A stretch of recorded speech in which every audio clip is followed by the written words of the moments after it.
Hello everyone and welcome back to Hercule Poirot, aka Agatha Christie's ABC Murders. What are you doing? There and there. Yes. Now it works.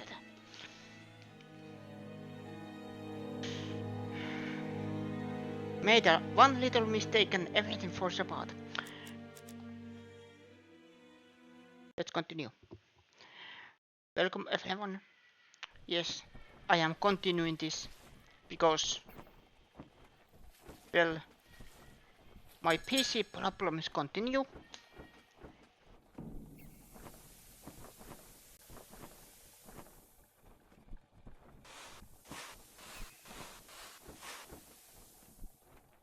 And this is kind of something I can stream, and I don't mind if everything falls apart. But I hope it doesn't. Okay. We were going back to London, yes.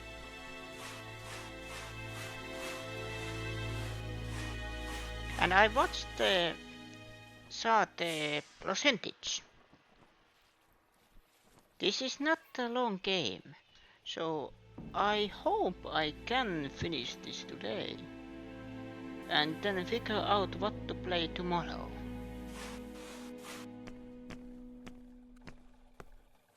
Right, back to London. There is nothing more for us to do here. I'm coming, Poirot. According to the guide, the next train departs shortly.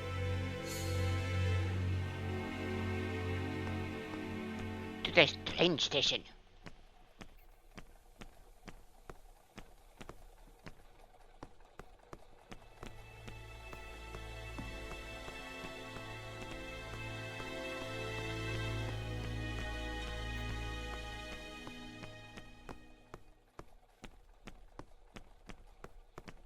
My big grey brain cells are working overtime.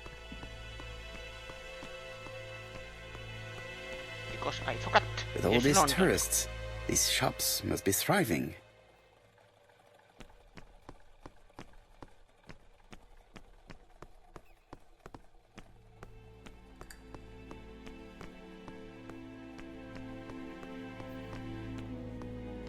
How do I get back to London? I think it never told me. Ah, this is our car. Or taxi, of course. Right, back to London.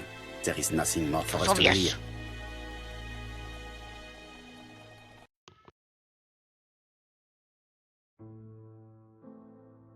Jap has decided to reveal details to the press. The alphabet murder is now famous. It is not a bad idea.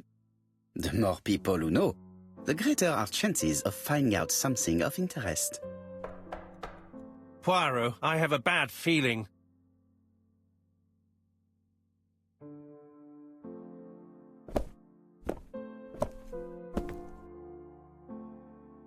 Poor Mr. Poirot, not so good at these little criminal matters as you thought yourself, are you? Rather past your prime, perhaps. Let us see if you can do any better this time. This time, it's an easy one. Churston on the 30th. Do try and do something about it. It's a bit dull having it all my own way, you know. Good hunting. Ever yours, ABC.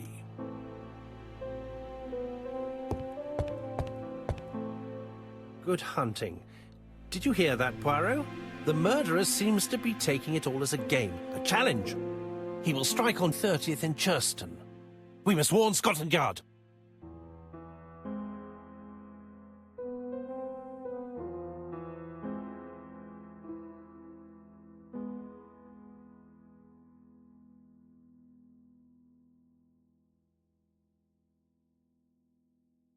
No time to lose. We must prepare our suitcases for Churston. Mon Dieu, it is already 10 o'clock. I will call Scotland Yard immediately.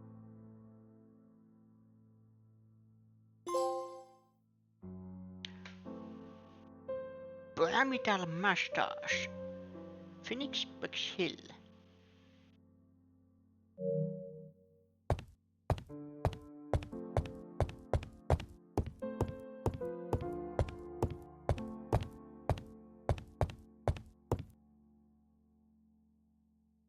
Ah, some cool air. Cool air. And now, the important thing. Where is a mirror?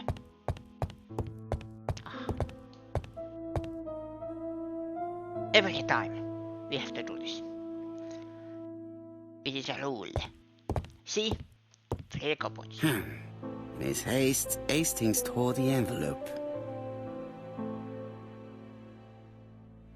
Is of the envelope.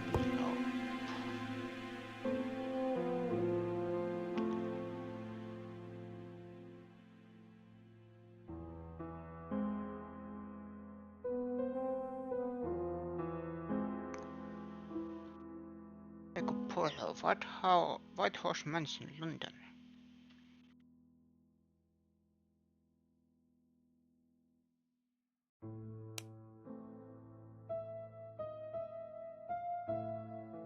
Hastings have tore the envelope that held the killer's letter. However, he did not have to throw it on the ground.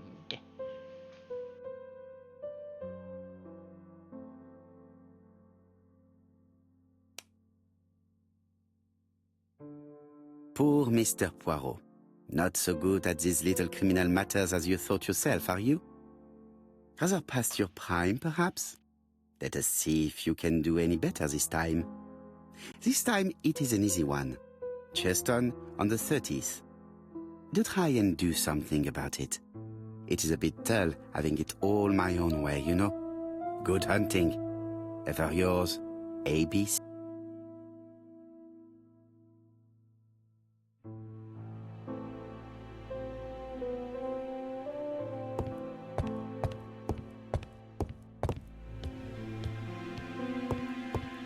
Let's phone Scotland Yard. Hello, chap. We received a new letter from ABC in the 10 o'clock post. Where and when? In Cheston. Today. Today? I'll inform the population immediately. I'll check the train times. Call me back.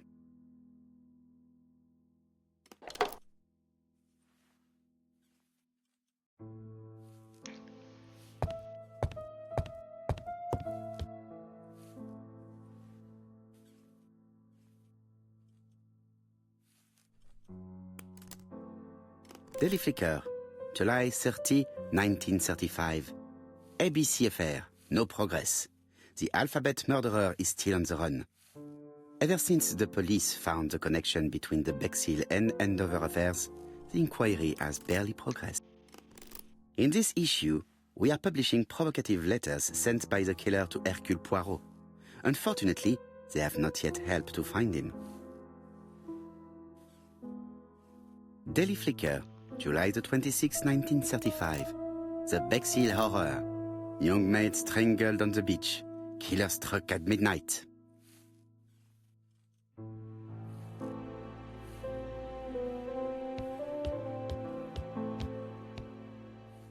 Hastings, what you are doing is an absolute disaster. That is no way to pack suitcases. Heavens, we must hurry. We have to get to Cheston before the murder.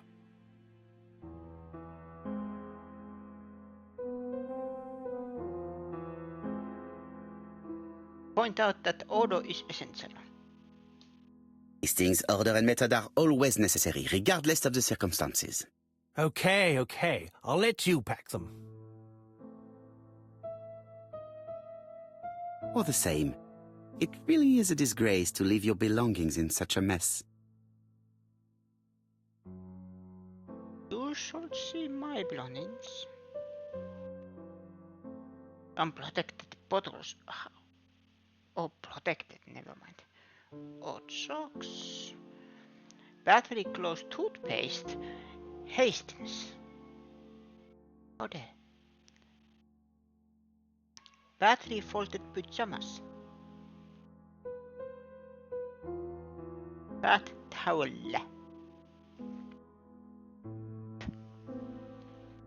Voila! It only took a minute. A minute. Poirot, you were right. I've just consulted the ABC guide. There's no hurry. The next train doesn't leave till 11:45. You see, there is no need to hurry. We will not be in Cheston until tomorrow morning. after the murder. But why has the murderer warned us so late? It's not what he usually does.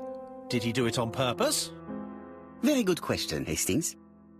We should also compare the letter we have just received with the other two, although I have very little doubt about what we will find.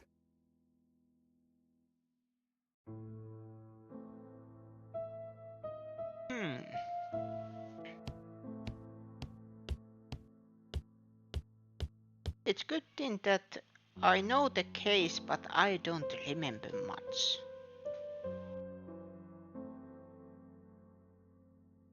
We've missed the 6:45 train, but we have plenty of time to catch the night train.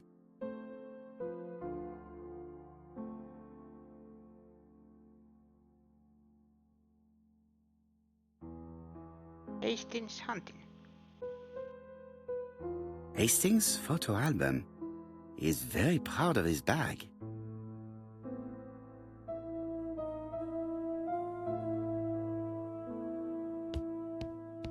Falcon's eye. Thank you. About snowflake.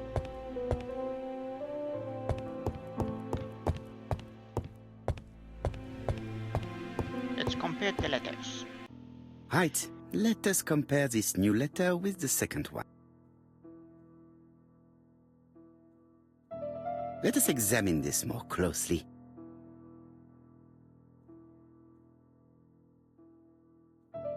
Aha!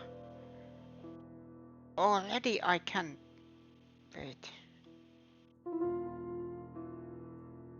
Certain characters in the two letters may have similar defects. Yes, the A appears to be quite unusual. No, it was the same. It is... You see, it was tilted the same way, but I was focusing more on the thickness of it. Yes, this I is weird. I keep However, my eye on. the characters in the two words do not match. Yes, the I characters in the two letters do indeed have the same defects. I have to find some other similar defects to confirm my theory.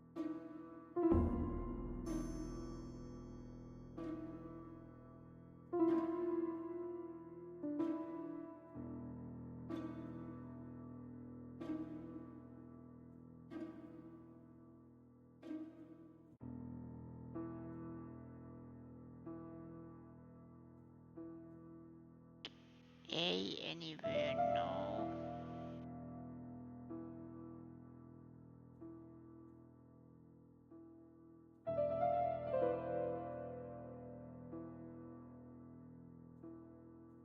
Yes, the A appears to be quite unusual. That's right. The A characters in the two letters do indeed have the same defects. I have to find some other similar defects to confirm my theory.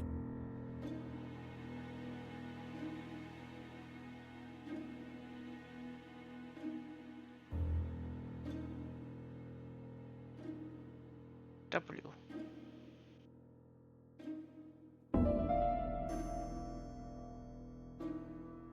Yep.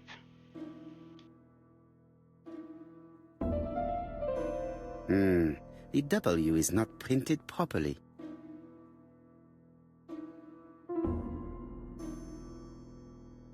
Of course, the W characters in the two letters do indeed have the same defects. My theory was right. These two letters were written with the same typewriter. So it is at least the same typewriter. Let us now try and get our brain cells to work. But why send this last letter on the same day the murder happens? Why does the murderer warn us so late? Piece of envelope with the wrong address. Letter C was sent at the right date. Deposit limited press.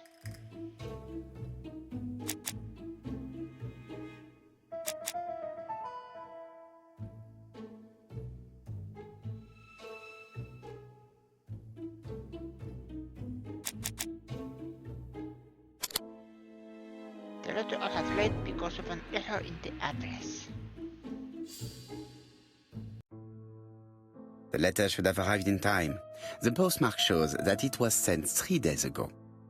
However, our man made a mistake in the address, which explains the delay. All the same, the post office took their time correcting the error. Come on, Poirot. Your address is not quite as well known as that of Scotland Yard. Poirot, the telephone. It must be Jap.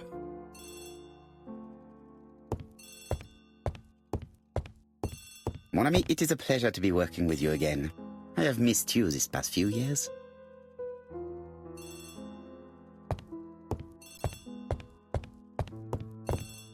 Answer the phone.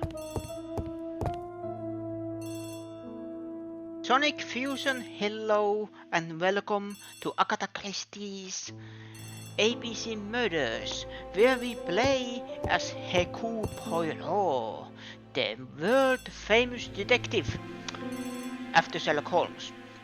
But how are you doing? I am doing well. I had PC problems the last week. So currently I am streaming with my laptop and there are some changes I have done. So I am playing this because I didn't want to play something action heavy and then find out 5 minutes later that stream has died or something. I have some news from Churchton. Bad news, I'm afraid. Sir Carmichael Clark was murdered while out on his evening walk. Sir Carmichael Clark. The name is familiar to me. He was a famous throat specialist, one of the best in London. A wealthy man, he retired to Combside, a beautiful house by the sea. He collected antiques. Are you going there? Yes, let's meet on the train.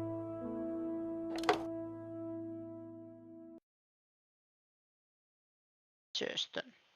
Well, actually, Sonic Fusion, the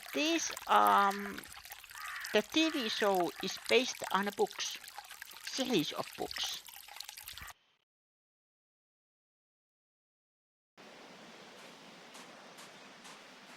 So it is kind of combination of... The victim is called Sir Carmichael Clark, one of the best throat specialists in London. The body was still warm when we found it. If we'd been warned earlier, we definitely could have saved him. It appears that the murderer made a mistake when he wrote his letter. A mistake? Lucky for him. And what if he did it on purpose? No. He's defined his madcap rules and he's sticking to them. It's a matter of pride for him. Shall we go up to the house, Poirot? You go, my friends. I will come soon.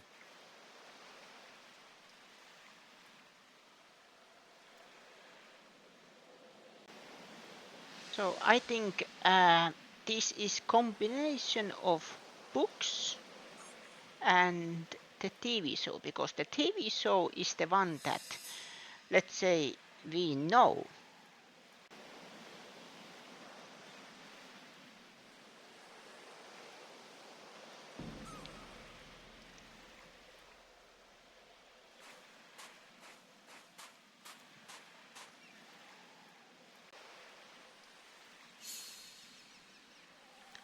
And I think they tried to make at least the ABC Murders with the new actor, and sadly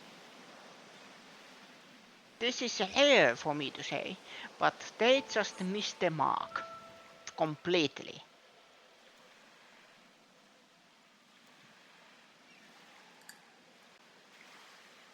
Apart from the wound About to the everything. throat, the body isn't touched. No cuts, no bruises. But how are you doing? Hopefully you are doing well. ABC. An ABC guide. The murderer's customary signature, covered in blood this time.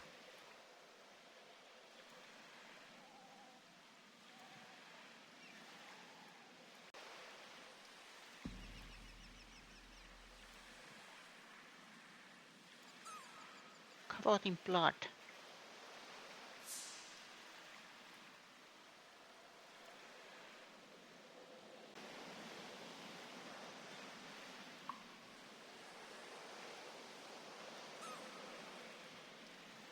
Sir Carmichael's throat was cut. It's a clean incision, a professional murder.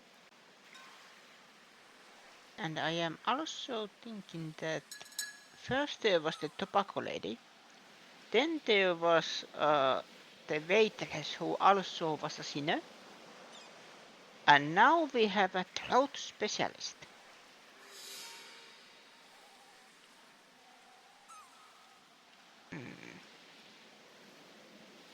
The gravel on the path has been sprayed with blood that covers a conical-shaped area, which starts at the body and becomes wider as it moves further from the bush.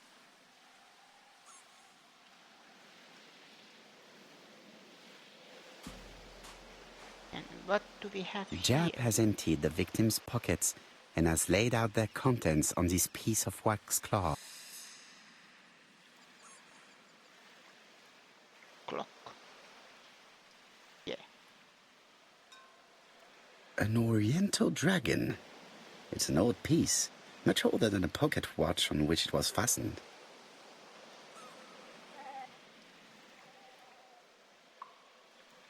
And what? 9:20. But probably at evening. But then again, we got the letter late, so it can also be morning. But I am guessing the condition of the body, I think evening.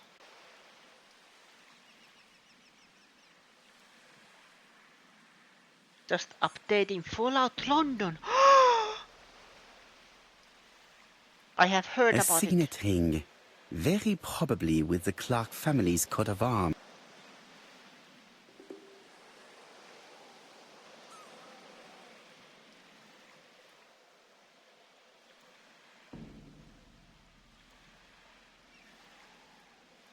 Nothing appears to be missing from this wallet.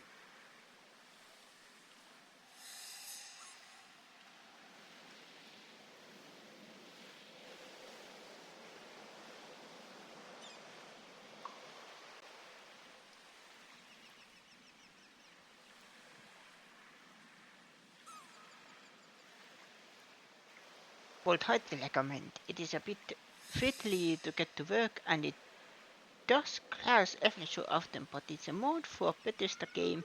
It's meant to crash. Yes. It quoting one specific person. It just works.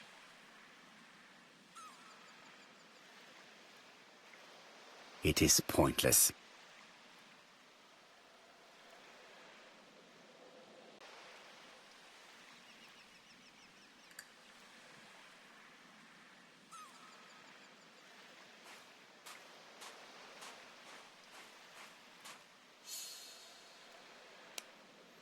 Examine the crime scene. Retired doctor specializing in throat and lung conditions. About 60 years old.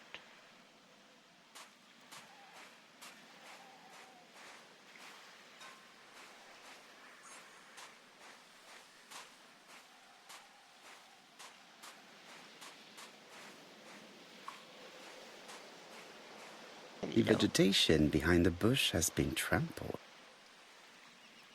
Someone stand here.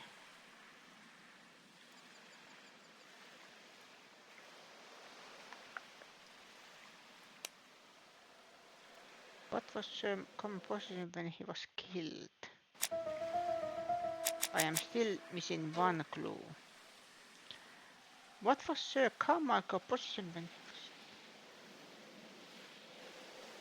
Oh, never mind. It was this quest. Yes. Oh, still missing.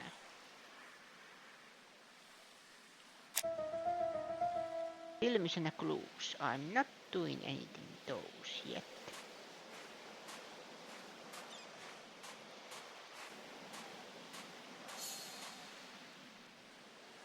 This place is very calming.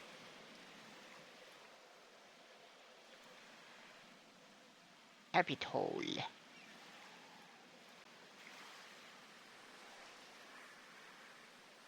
Picturesque rock. And wildflowers. The site is exceptional.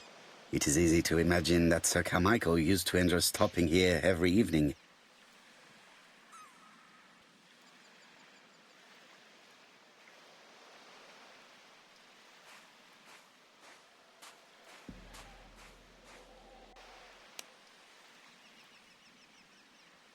What was some common person when he was killed? Still missing a clue. Is there anything else? I am investigating everything.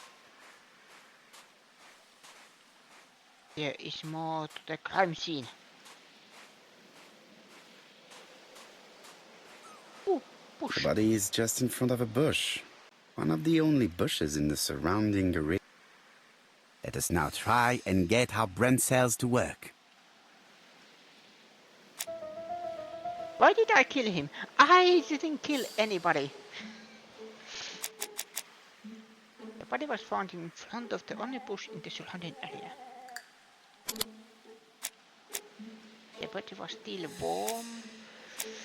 There is a wound with a clear outline. The John-salted blood covers a conical-shaped area with extends away from the bush. The body was still warm. So it is very recent.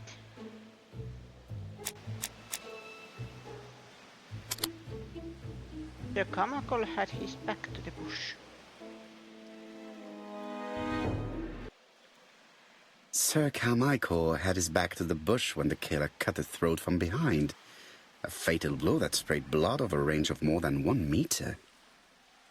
Let us now try and get our brain cells to work.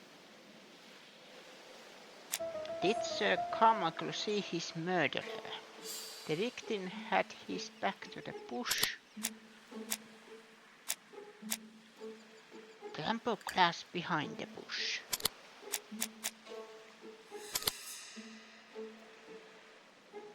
He didn't see him. The victim. No victim. The murderer. What? My English is dying. Have you finished, Poirot? Chief Inspector, many questions remain unanswered, but I am certain of one thing.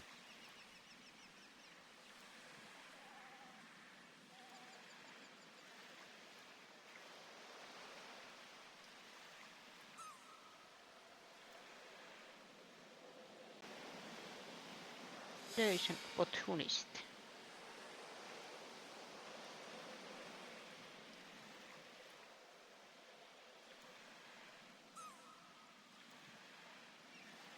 Yeah, because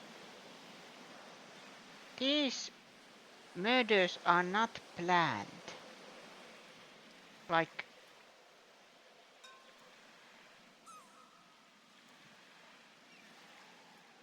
The killer is a daring opportunist.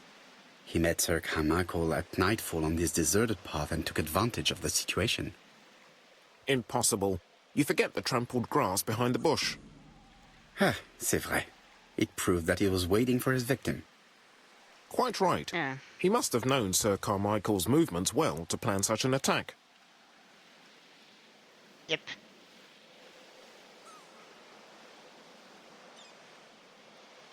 The murderer struck with terrible savagery. Yes, blood flowed. It's the first time he's attacked a man. He armed himself accordingly. Have you spoken to the victim's family, Chief Inspector? I've spoken to the brother, Franklin Clark. I didn't get much out of him. He's yours. I must get the body removed.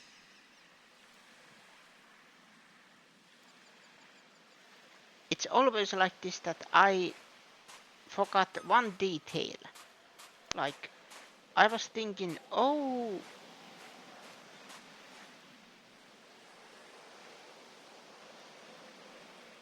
he's an opportunist, but then again, of course, if he knew Carmichael's path, that he took, if he takes it every day, then of course he can wait behind this specific bush.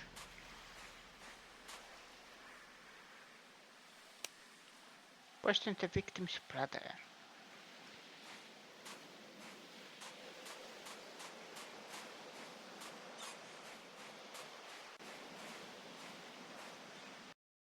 I am a very bad detective. My To be honest, this inspector cells seems are rather dying. obtuse. I'm counting on your friend Poirot to catch my brother's murderer. Ah, here he is now. Please, Mr. Poirot. Mr. Poirot, this is my brother's secretary, Miss Thora Gray. Pleased to meet you, Mr. Poirot. Would you like some tea? No thank you, mademoiselle. I find it hard to digest.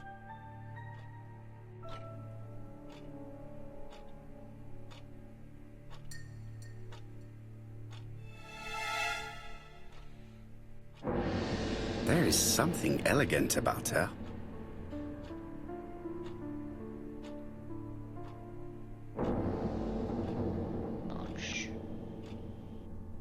Well-tailored and very classical style blouse.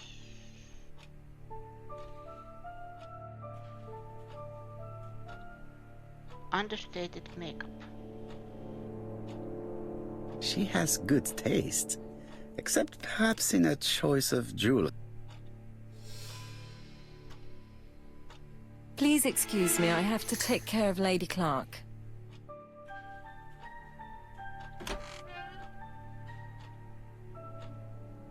It is not the right time. It is a once-in-a-lifetime opportunity to question him.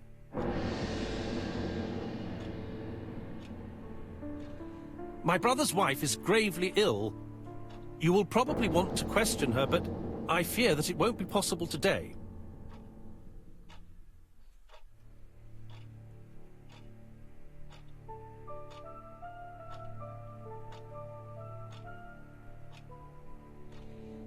The understanding.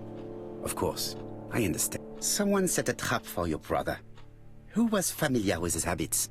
Everybody knew he took his evening walk at 8:30, and that he always followed the same path.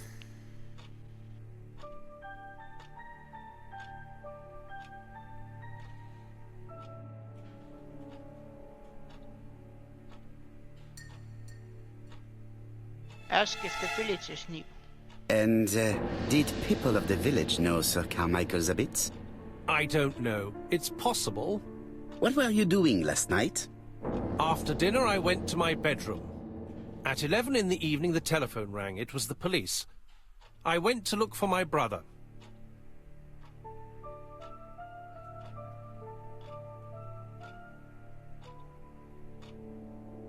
Ask if it was a dark night. Was it a dark night? It was a new moon. I took a lantern. So it was you who found the body? Yes, along with the gardener. Have you seen any strangers around the house recently? No. As far as I know, nobody has been near the house.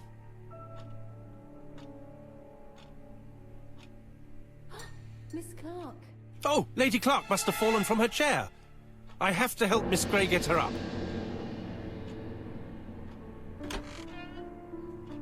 Hastings, while our host is gone, let's examine the drawing room. But, Poirot, a gentleman shouldn't... I take full responsibility. All you have to do is to leave the drawing room door ajar and let me know if anyone is coming.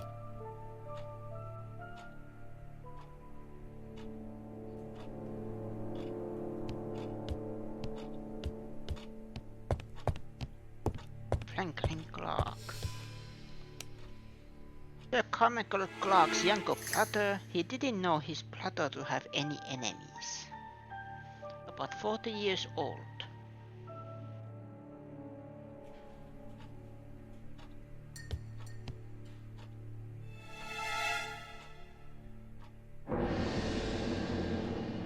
It is an emperor. His place at the center of the table is probably symbolic.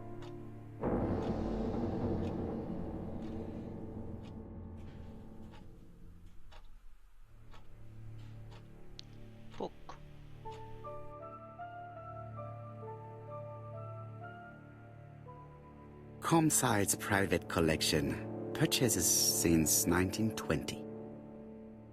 The catalogue for Sir Carmichael Clark's collection.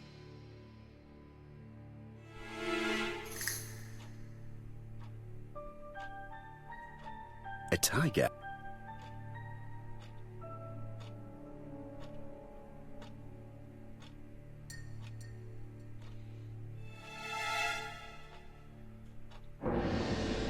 These help plates are the four guardians. Like there is golden dragon in the middle. Then there is tiger, dragon, turtle, and a bird. I don't know if this is correct, but south, north, west, east.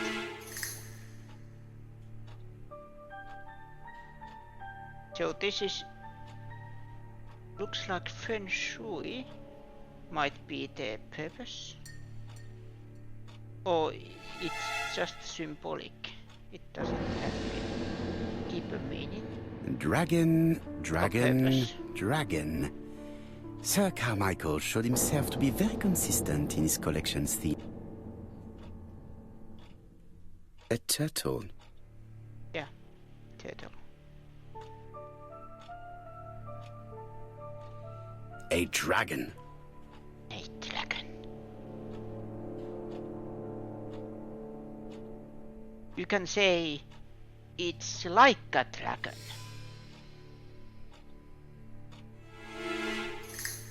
Moving on.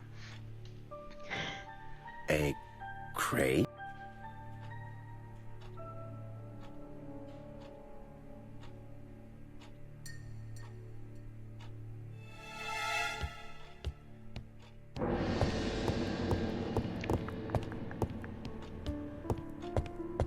What do we have here?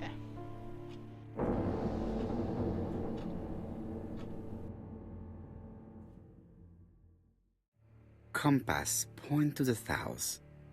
Bronze and magnetite, Han Dynasty, circa 210 BC, purchased in Hong Kong 1935.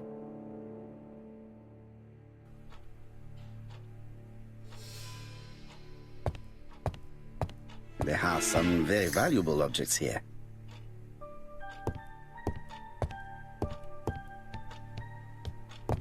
Sir Carmichael's collection could rival that of a major museum.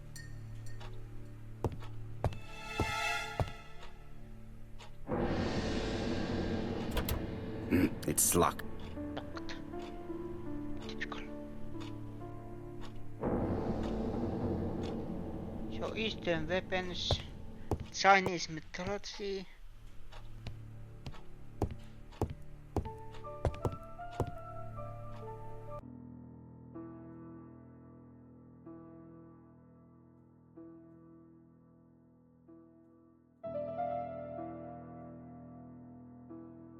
Turtle, the dragon, the crane, and the tiger.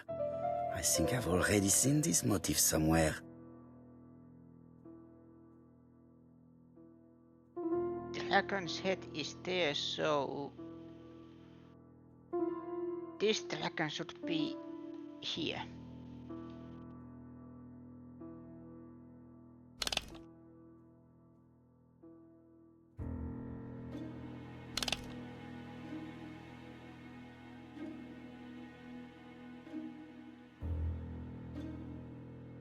The position of each motif is correct, but they are not turned the same way as on the table.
This way?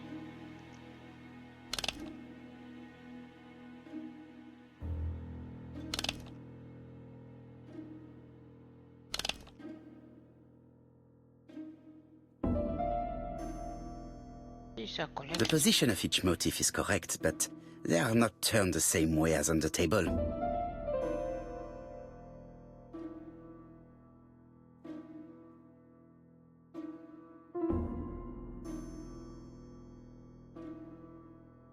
Aha.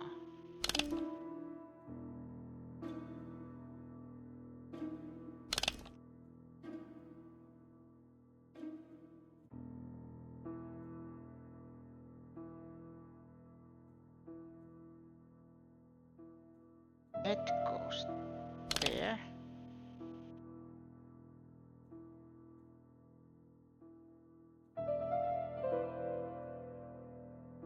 That is correct.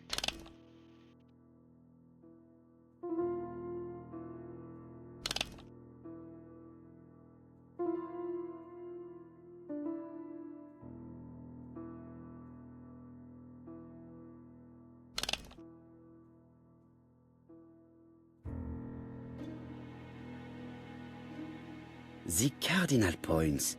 This book could maybe help me. Each cardinal point is associated with one animal and one color. In the middle sits the imperial dragon, and out of respect, all the others are turned towards it. Each cardinal point is associated.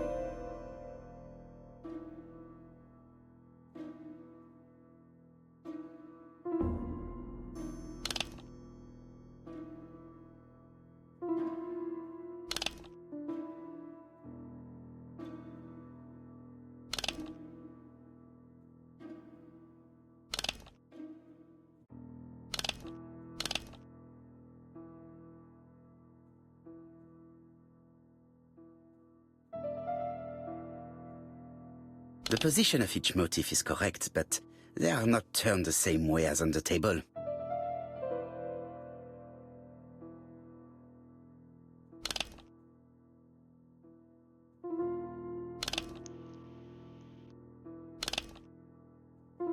This way. Oh.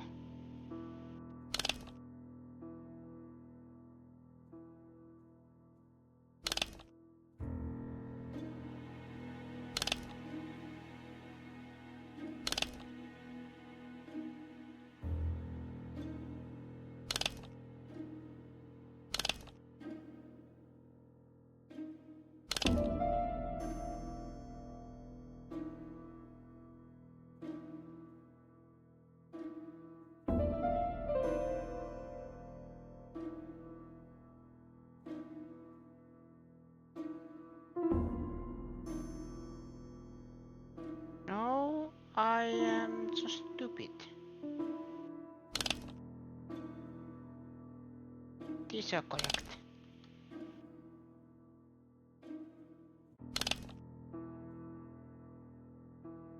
The position of each motif is correct, but they are not turned the same way as on the table.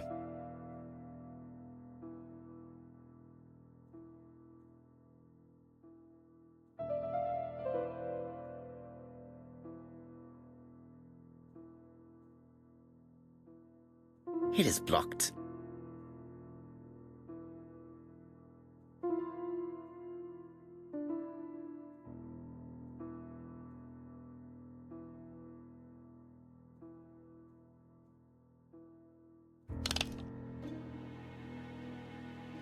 The position of each motif is correct, but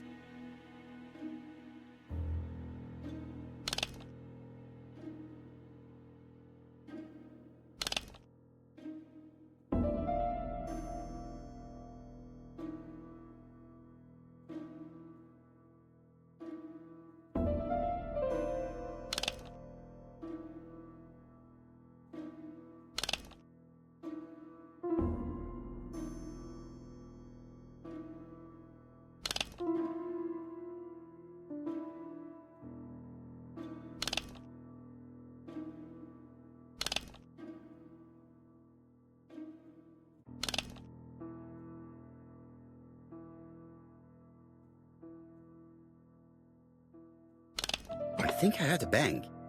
Ha! Could it be this couple? This is interesting.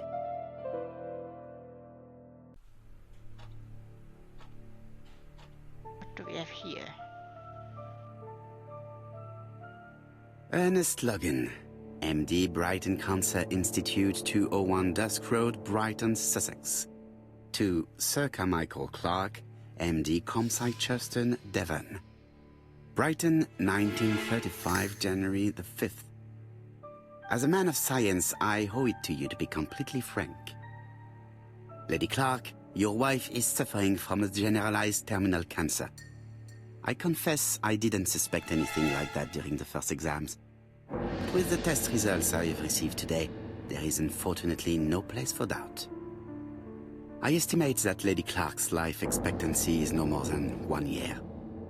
Hospitalization would not help in her case, so I advise you to keep her at home and provide her with as much morphine as required to ease her last moments.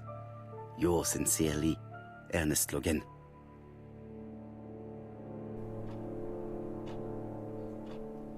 These daggers are only ceremonial weapons. I do not think that the crime weapon is here.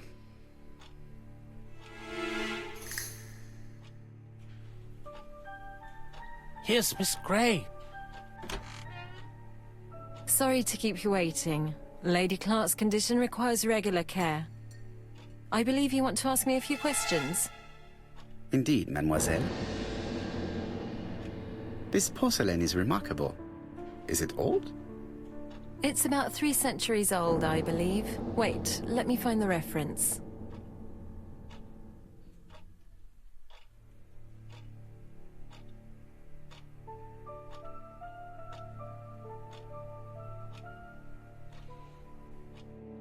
She appears to be very flustered.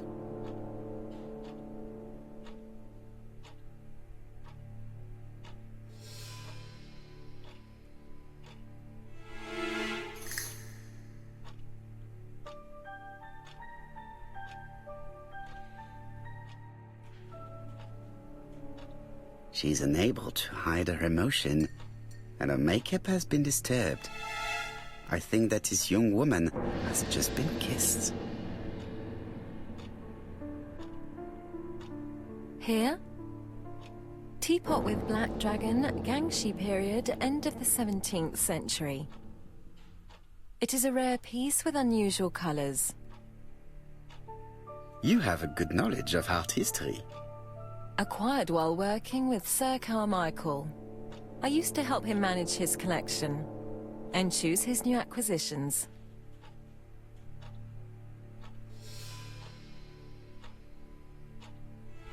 Ask if she was embarrassed to be at the service of an elderly man. Ask what her relationship was with her employer.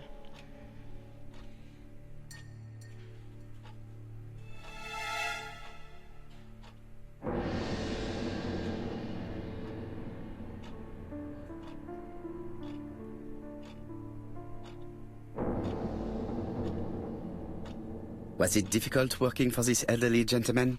He wasn't old. Well, I mean... Did you have a good relationship with your employer? He treated me well, and I am sorry for his death. Have you seen any strangers hanging around in the past few days? No. Nobody has been near Comside.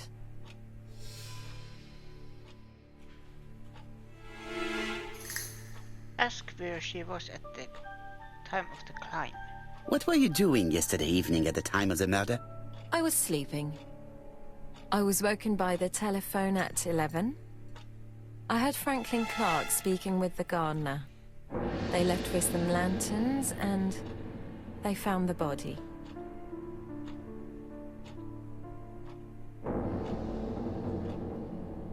She thinks Franklin. Ask if she is in a relation with Franklin.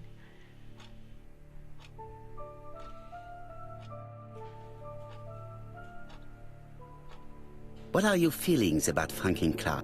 What an odd question. Of course I think he's a good man. He's energetic, nice, very sociable.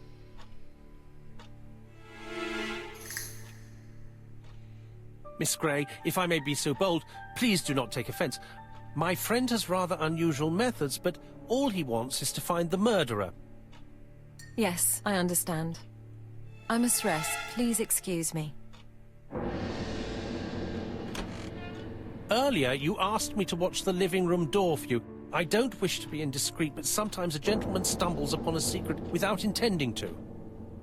That is sometimes the case. And I saw Franklin Clark kissing Miss Grey at the foot of the stairs. Do you think this is a common occurrence? No, I saw emotion, intensity. I think it was their first kiss. Well done, mon ami. Well spotted. However, I don't think I completely understand this business. Why did Sir Carmichael not defend himself? He appeared to have been active and strong. The murderer did not give him a chance. Let us try and reconstruct the scene.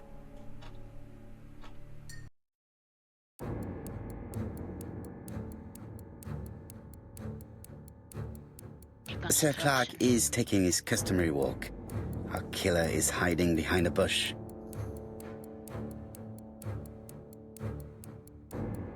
Wait. The old man walks quietly along the gravel path.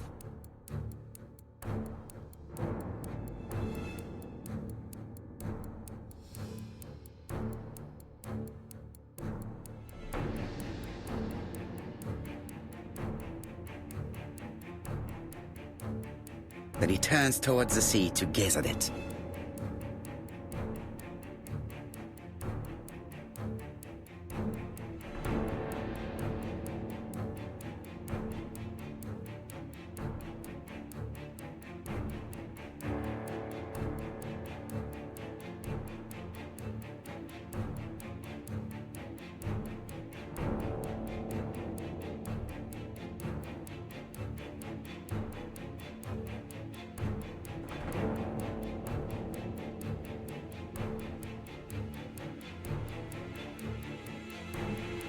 Left.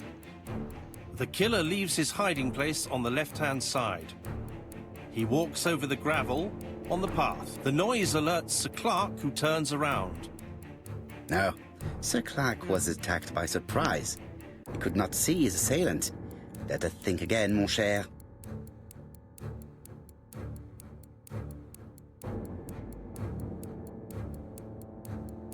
Sir Clark is taking his customary walk. Our killer is hiding behind a bush. Yeah. I was thinking The old of man the walks Norway. I was quietly along the gravel left path. or right side of Mr. Carmichael. Then he turns towards the sea to gaze at it. It, like, here. It doesn't say attack from the left, attack from the right. I was thinking attacking left side of Carmichael or right side of the Carmichael. But it doesn't say attack from left side of the bush or attack from the right side of the bush. The killer leaves his hiding place on the right-hand side. He approaches silently over the grass.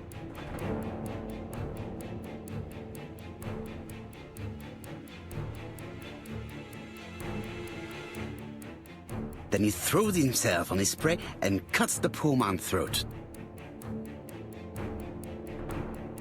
He then lays down the ABC before leaving.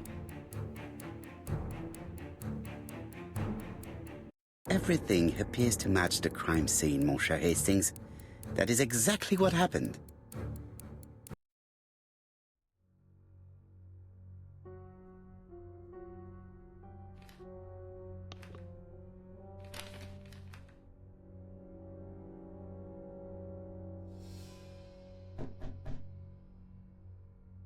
Oh, just a minute. I'm getting dressed.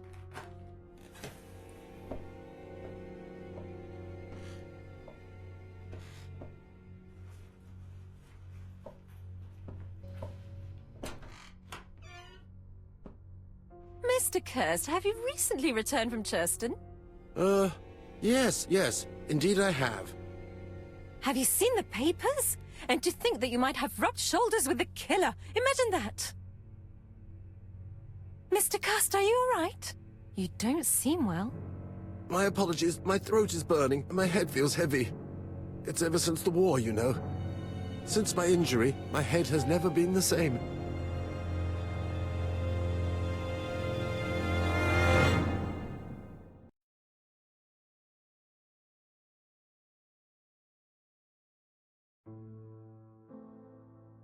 Poirot, it's a pleasure to be with you again after all these years. I looked for a gift to thank you, and I found this propelling pencil. An authentic collector's item.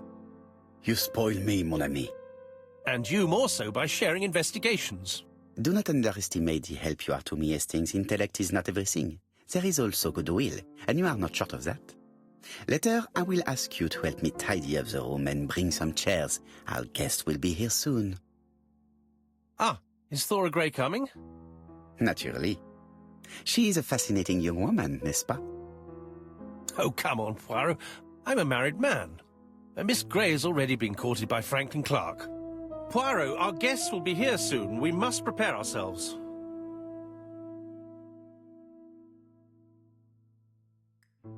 I should take advantage of the silence to examine them. You just got the modifiable object. To modify an object, select it in your inventory, then observe it by pressing the triangle button and then press R1. Pencil moustache.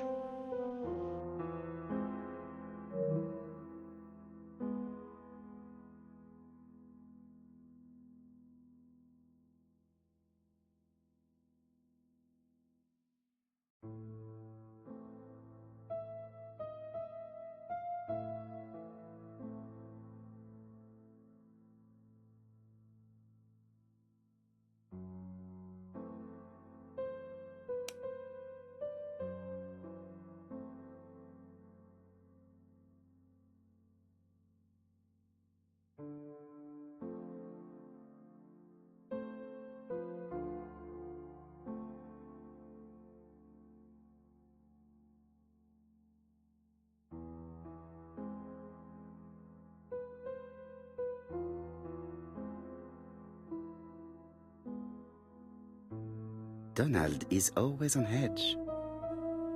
Very edge. Dark circles.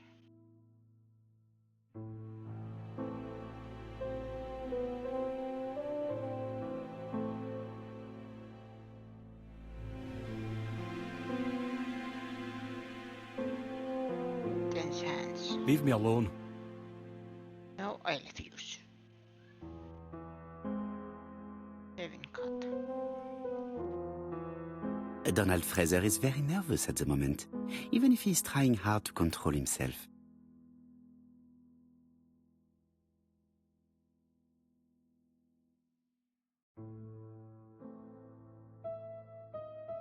She appears to have taken more care with her appearance than the last time.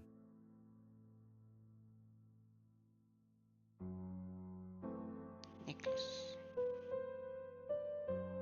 Earring. Looking at Donald. She is looking at Mr. Fraser out of the corner of her eye. Did she make herself beautiful for...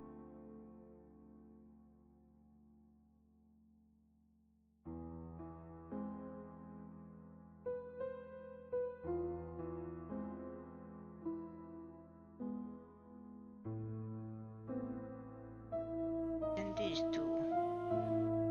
Sometimes I love a brunette, sometimes I love a blonde. That's what the song says. The song says, sometimes I love a blonde who comes from Eden by way of Sweden. But I am not sure that this blonde is an angel.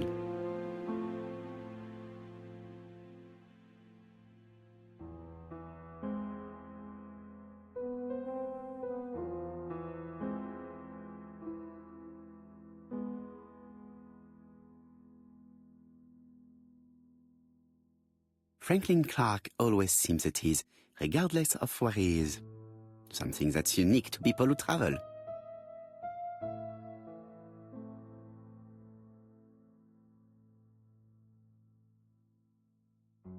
I ought to concentrate on my guest. I wish to thank you all for coming. I wanted to bring everyone close to the victims here in order to unmask the murderer. Get to the point, Mr. Poirot. What do you want from us?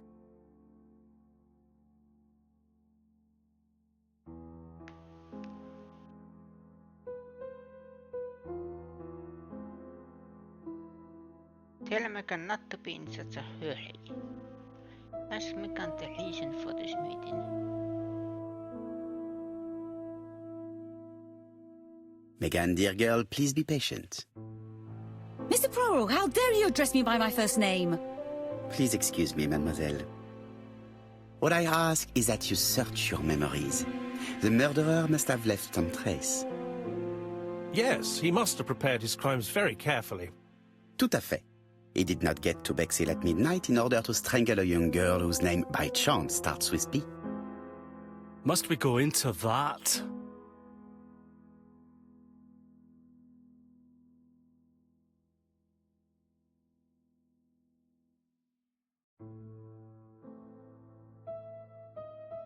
No, of course. Not if it makes you uncomfortable.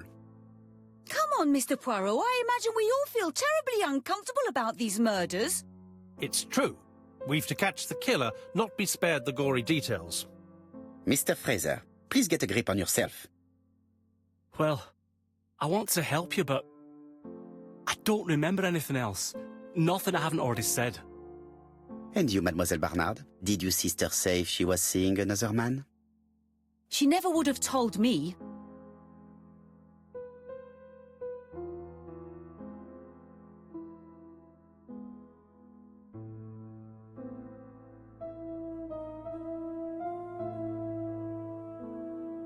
Allons, surely sisters have no secrets. She never spoke about any of that to me. Do you believe me or do I have to repeat myself?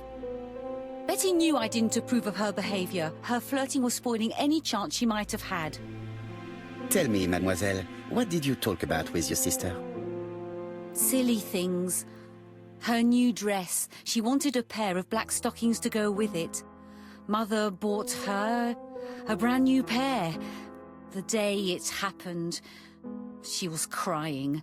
And to think that Betty never even wore them. Poor Mummy. Your sister used to sing, I believe.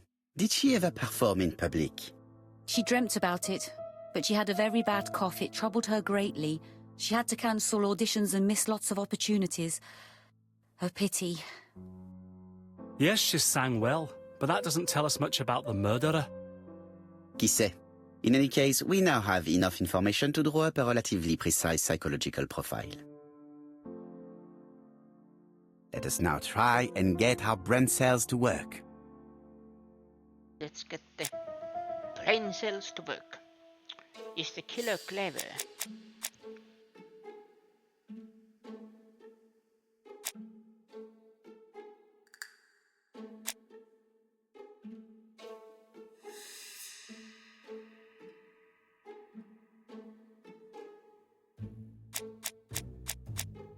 Killed when the street was packed with people. That's rather bold.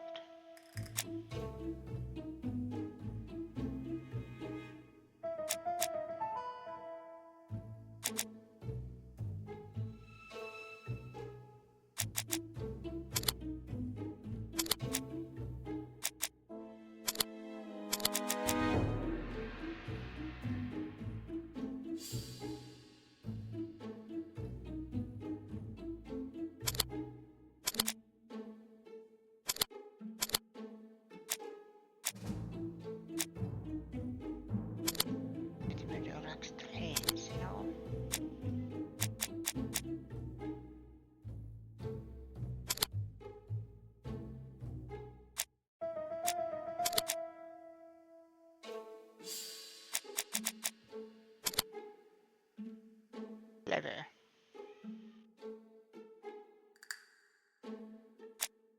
Is the killer sure of himself?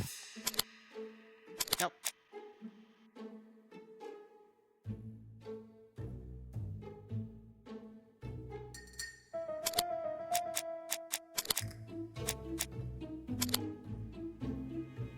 Self-confident. Is the killer a seducer?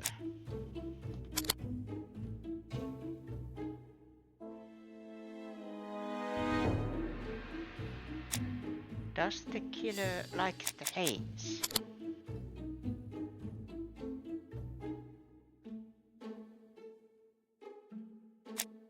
Is the killer impulsive?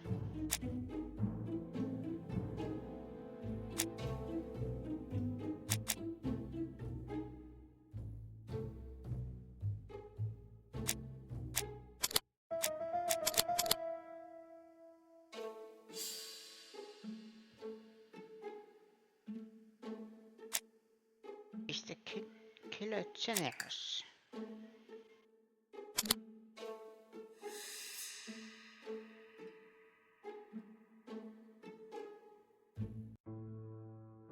So, ladies and gentlemen, we can now surmise without too much risk of error that our adversary is calculative, sure of himself, a seducer, of outstanding intelligence, that he has plenty of self-control, and that he likes railways. It's a good start. Other meetings may be necessary. I hope that you will be able to come back again. Well, it's just that...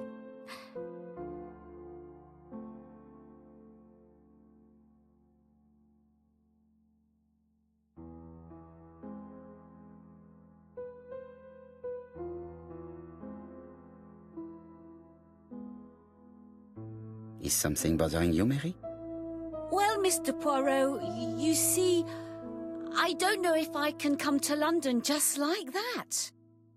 It's normal that people helping with this inquiry should be reimbursed. Starting with you, Miss Drower. Please allow me to pay for your train tickets. Oh, sir, I cannot accept. But you must. Mademoiselle, I may not be rich, but my brother left a fortune which will be mine. Mr. Clark, that's very generous of you. Well, someone has to foot the bill. Mr. Poirot, would it be possible for you to come back to Devon? Lady Clark has expressed a wish to see you. We'll adjust her medicine so she'll not be too drowsy. But of course, I shall come the day after tomorrow if it is convenient. Thank you all for coming. We will meet again soon. The meeting was most fruitful. Really? Hastings, I believe now we have everything we need to find a common point between the victims. Now it is time for us to use our grey matter.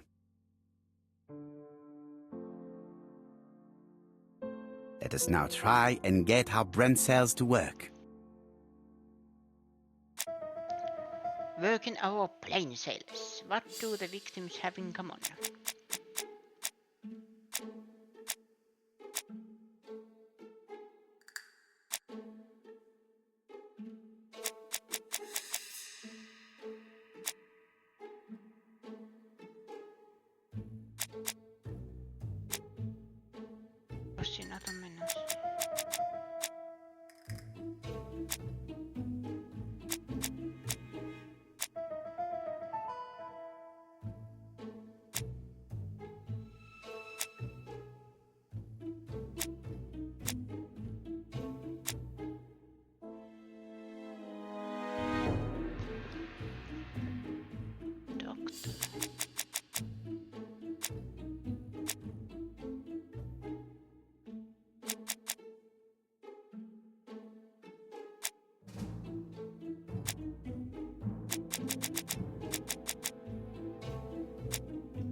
All the victims suffered from throat afflictions.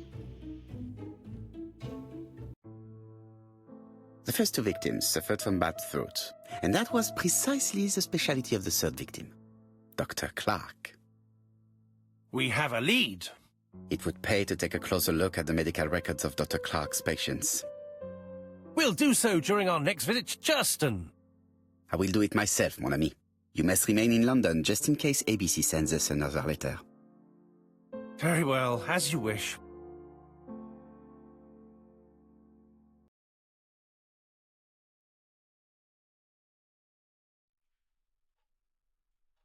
Thank you for coming, Mr. Poirot. Lady Clark is waiting for you in her bedroom on the first floor. Please excuse me, I cannot stay for the interview. I've to take Miss Gray to the station to see our lawyer in Torquay.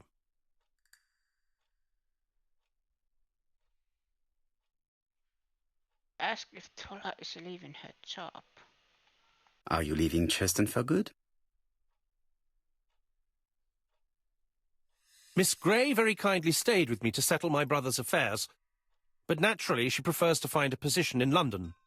Ah, très bien. I'll be absent all morning, Mr. Poirot, but the nurse is coming soon. She's to ensure that the dose of medicine doesn't make our patient drowsy. Thank you, Mr. Clark. Have a nice trip, mademoiselle.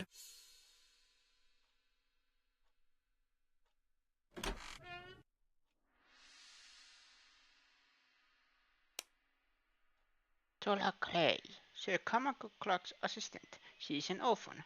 She cares for Lady Clark and she regularly administers her morphine. She is sensitive to Franklin Clark's charms.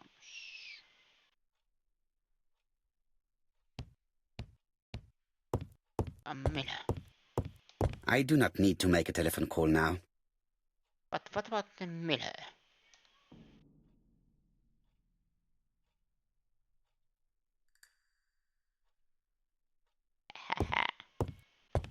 It is now the right time. When is it the right time?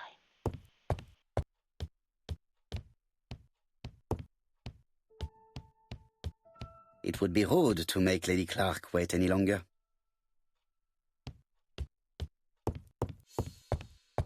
It's closed.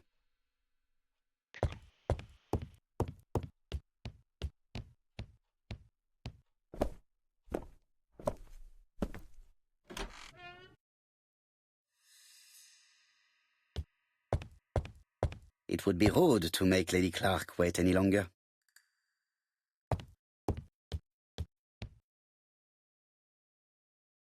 This poor woman is very ill. These dice.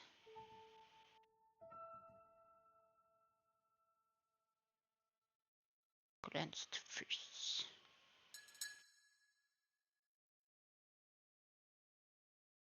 Painkillers. This woman is suffering. She is in no state to have a conversation.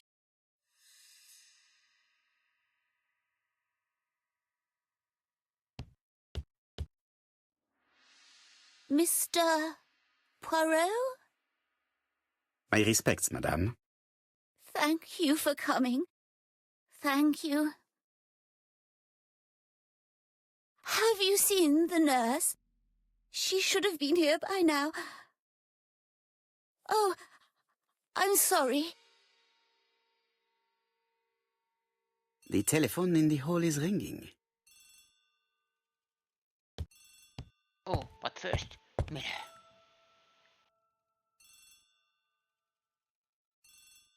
It's closed. Lady Clark is in pain. I have to give her an injection of morphine to ease her suffering.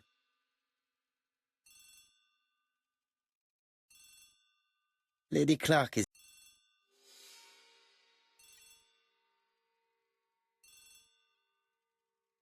Wait, it's a too close. Where is it?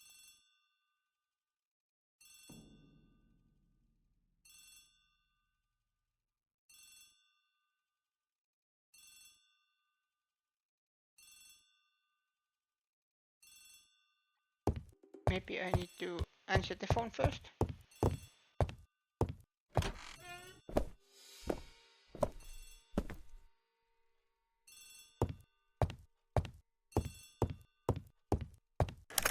The Clark residence. Detective Hercule Poirot speaking. How do you do, Mr. Poirot? I'm Lady Clark's nurse.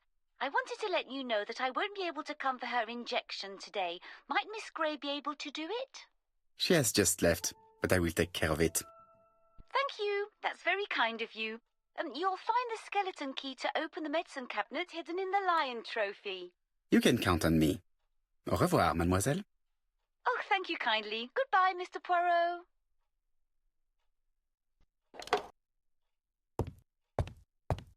Find the skeleton key.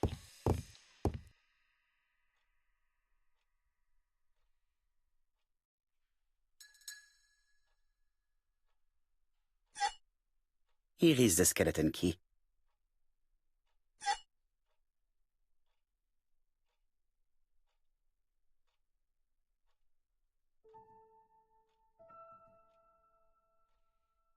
April 1925, Aceh Province, Sumatra.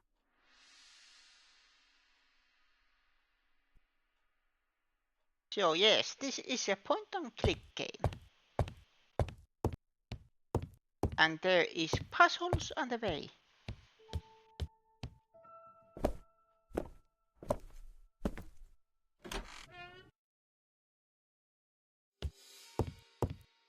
And this is one of those games that I have tried, never played much, only hour or two.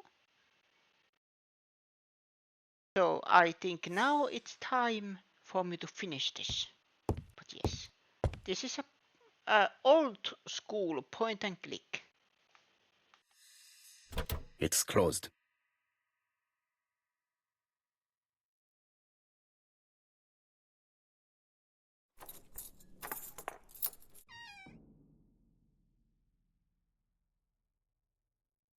Ah, Mr. Poirot. Ah, I feel better now.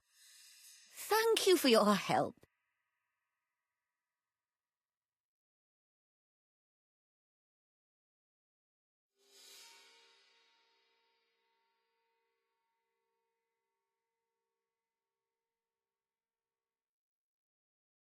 Remind her of her invitation to come and see her.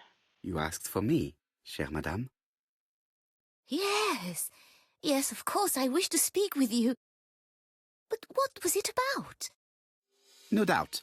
You wish to talk to me about what happened to your husband? Ah, yes.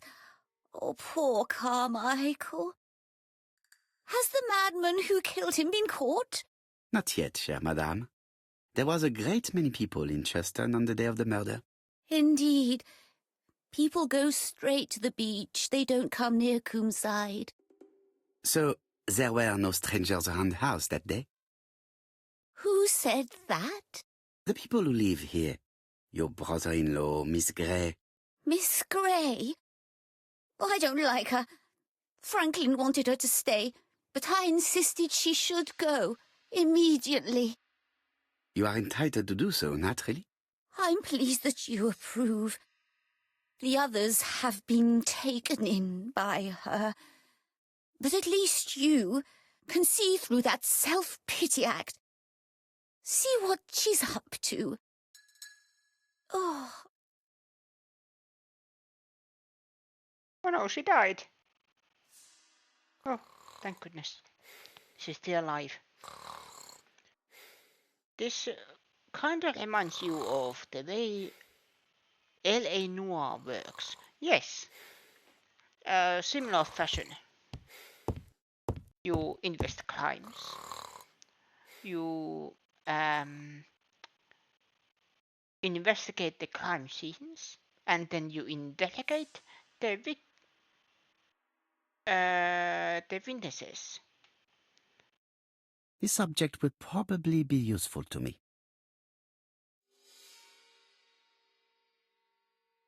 Anscombe.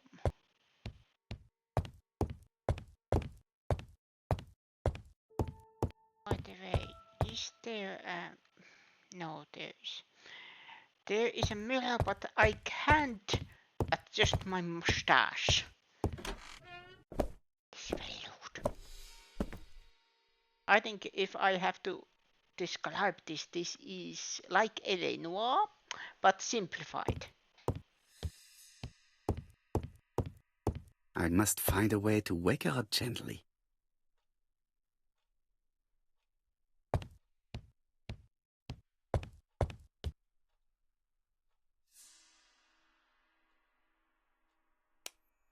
Wake up Lady Clark and continue questioning her. I must find a way to wake her up gently.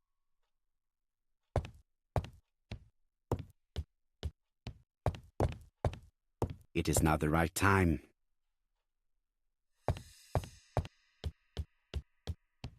But of course, because this is Hercule Poirot we are talking about, there probably isn't any action scenes. Because we know that Hercule Poirot hated exercising. This subject will probably be useful to me. Silver comb.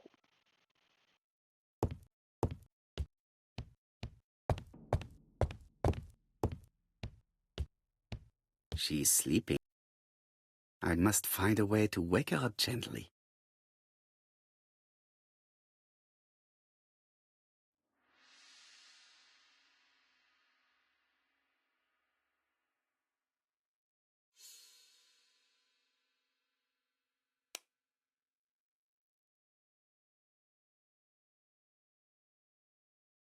So I am missing one comb.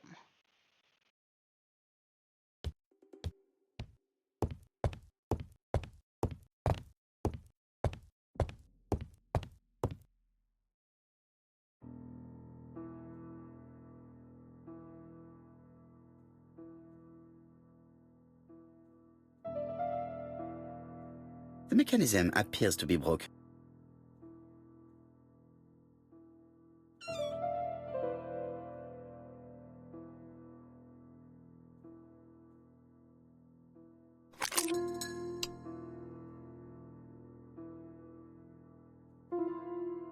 The bronze comb is preventing me from positioning this one. This part appears to be working. Aha.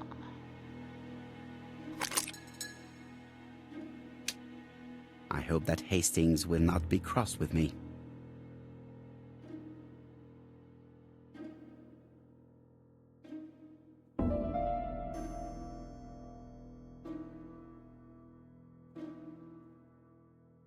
This part appears to be working.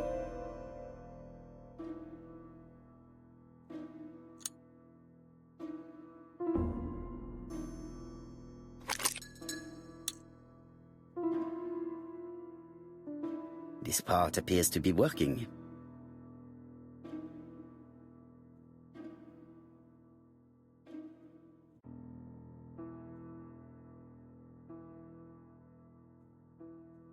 This part appears to be working.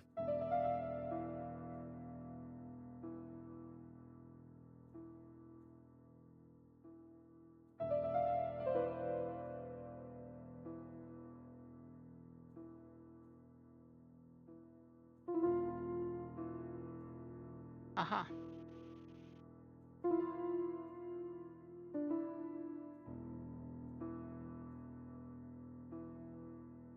Does not make any sound.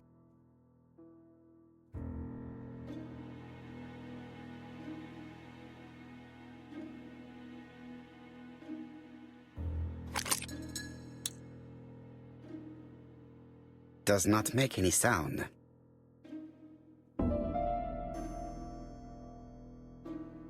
This part appears to be working. This is skeleton key. This skeleton key would be very useful for opening the locks I have not yet been able to open.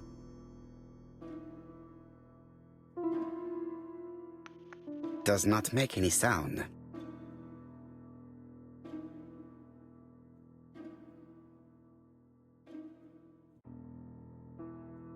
This part appears to be working.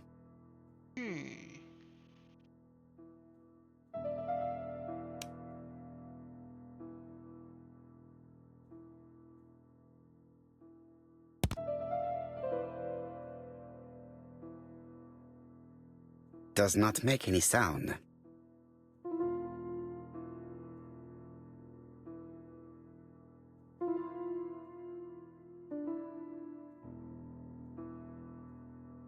Does not make any sound. Does not make any sound.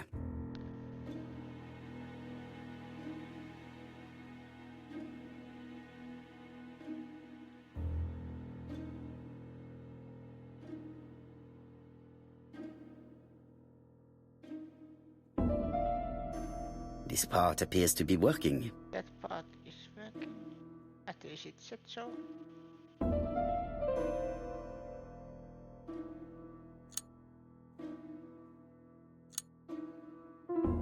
This is where the comms go.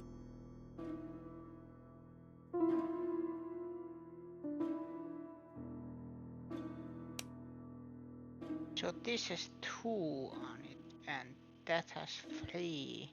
So I am probably missing 1.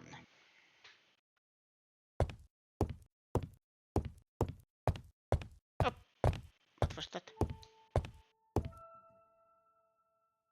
Aha! This subject will probably be useful to me. Goldcomb.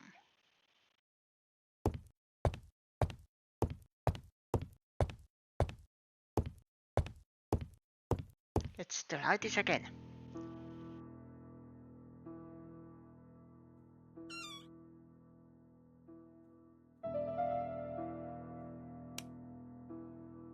This is 1, so this probably goes in first. And then silver.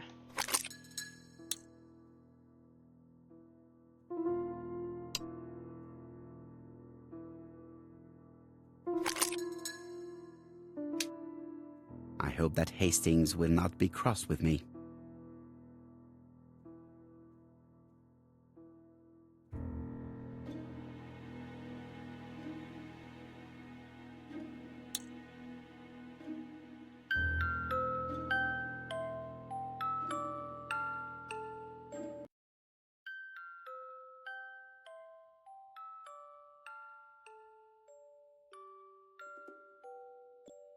Epoxy, hello, you ate Finland.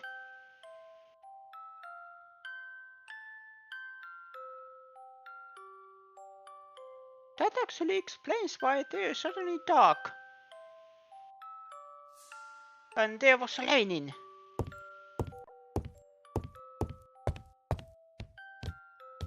But hello, welcome. What How are we are you talking doing? about? Ah, yes. Thora Grey. Oh, Carmichael had great esteem for her. But for me, she was nothing but a hypocrite.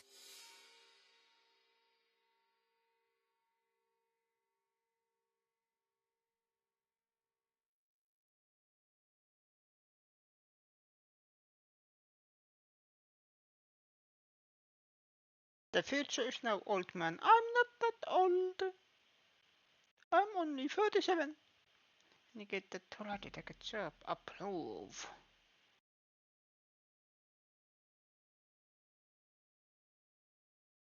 I am indeed an old horse.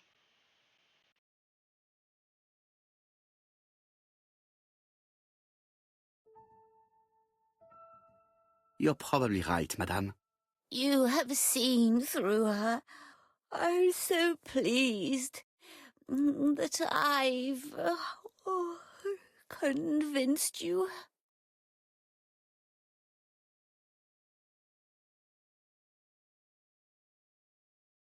I want her that Torah is an orphan.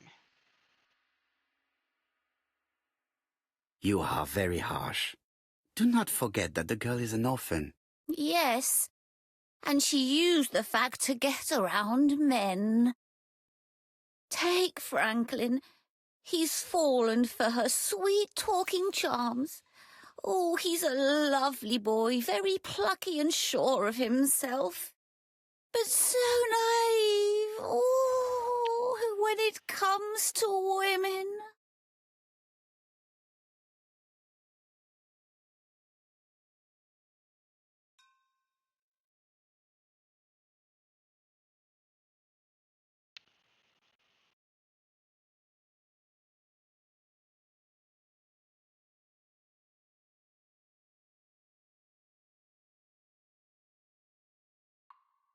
Franklin really idealized Miss Grey.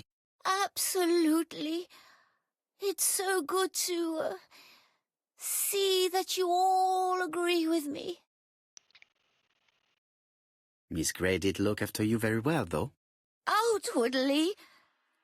But she's hiding something. I think she tried to poison me. Miss Grey? A poisoner? But everybody appears to like.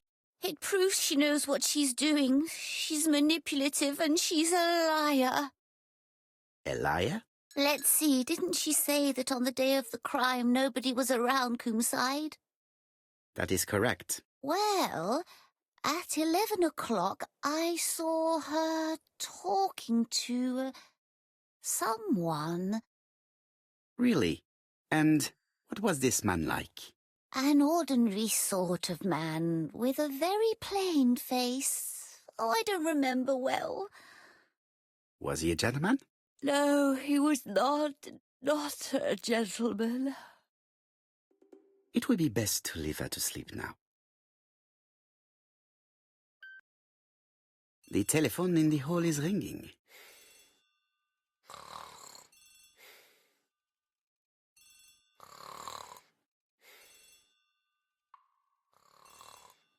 Yes, the voice actor is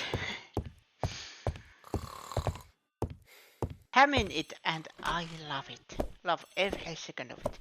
Probably the best voice role. What were the 70s? Well, you see, in the 70s we invented electricity. And we used horses.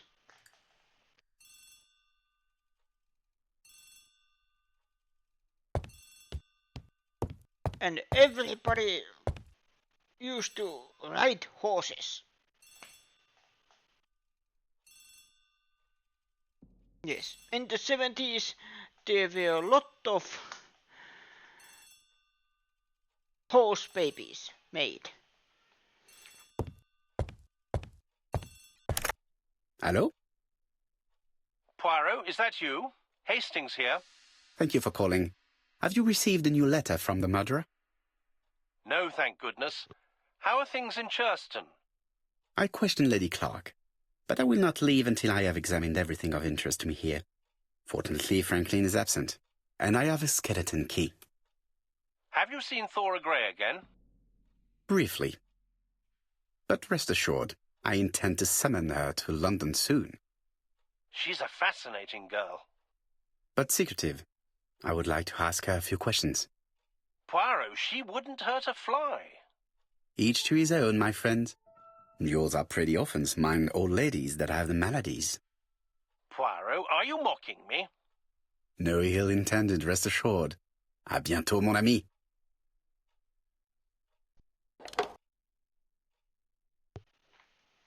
And by the way, are you epoxy familiar with Hercule Poirot? The master detective. How am I going to open this trunk? Let us examine it.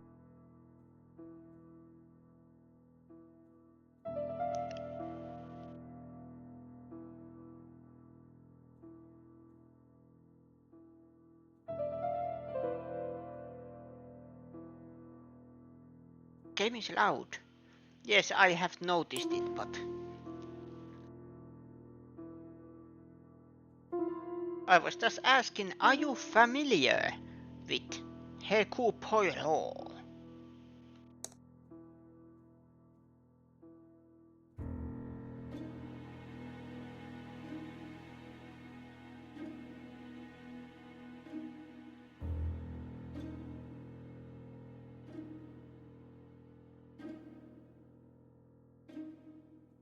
One 927.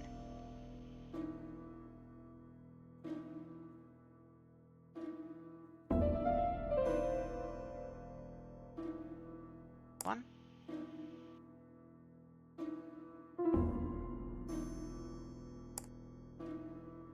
Nine.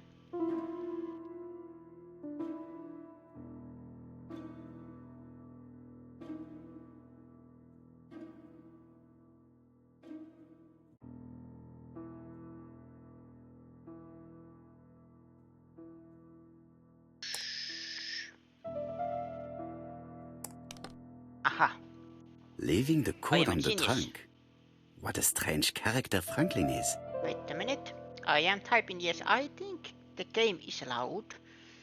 I apologize, but I had PC problems.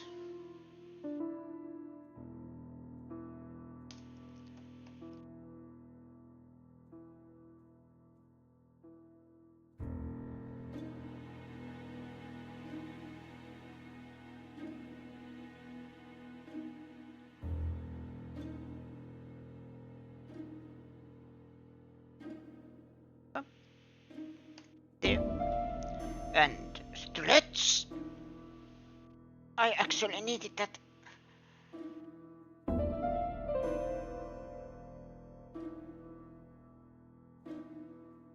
Stretching my toes. Stretching my legs. There.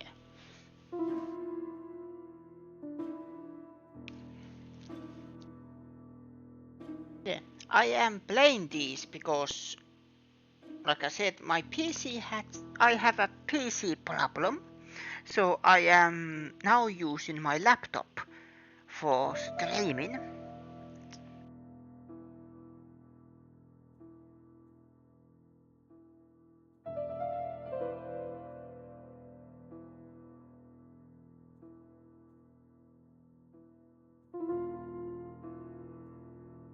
I don't have Telegram. In my days, we sent it a thing we call email. What is this? Discord is still under construction. I am still trying to figure it out.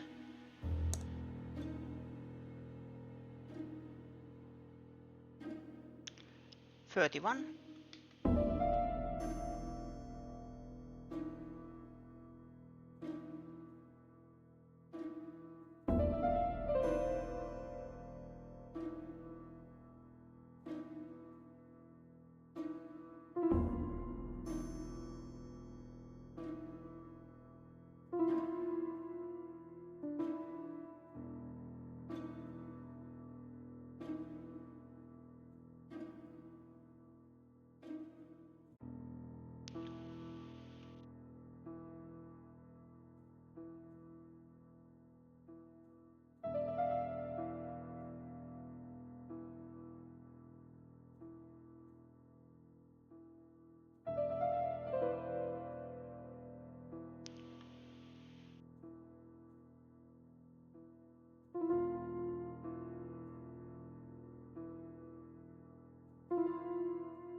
Yeah, I don't share my Discord in public.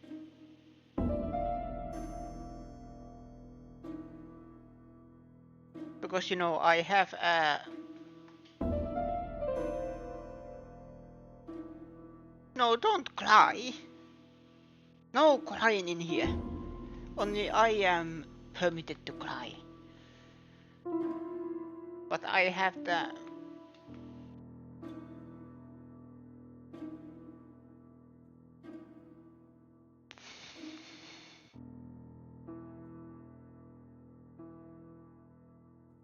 Sparked.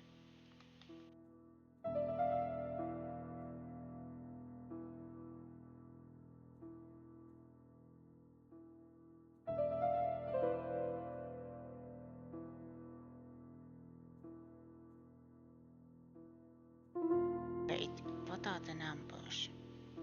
7...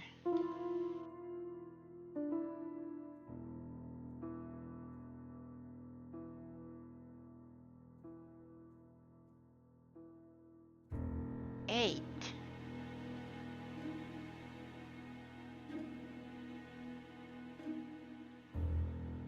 What?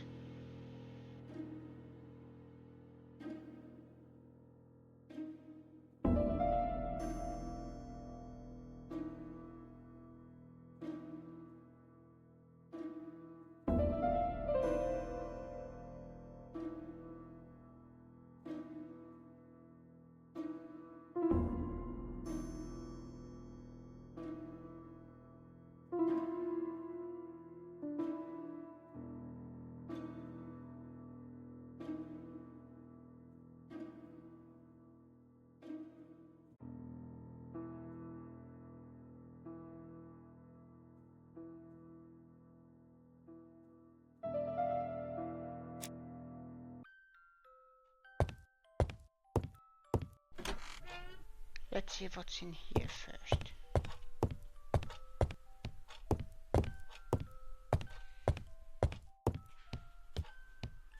What is this?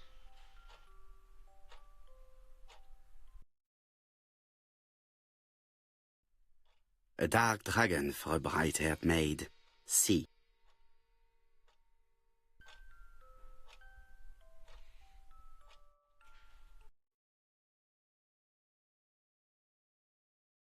Attention, Franklin. Task list. A. Ordering Lady Clark remedies. Done.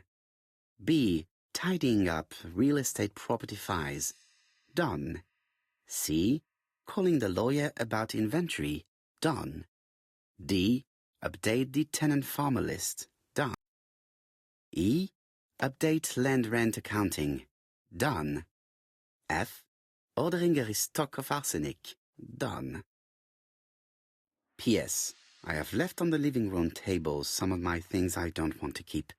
The locket and the dagger. I am sure you know why. Thora.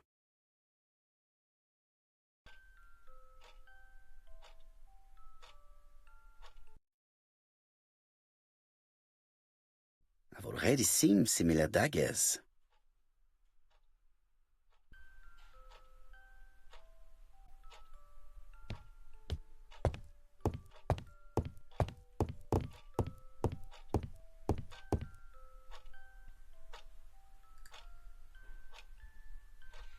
Yes, a pot. But I kicked it out.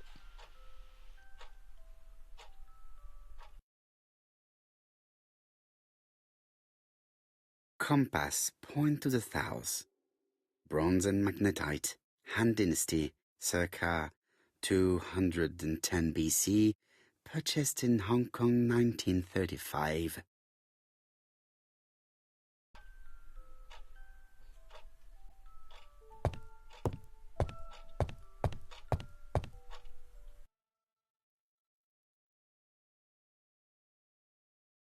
Comside's private collection, purchases since 1920. The catalogue for Sir Carmichael Clark's collection.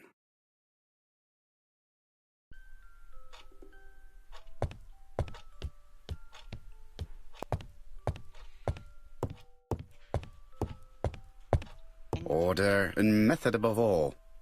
Let us finish examining the mansion while no one is around. Yes, I agree. The door is locked. Aha, but I have a skeleton key.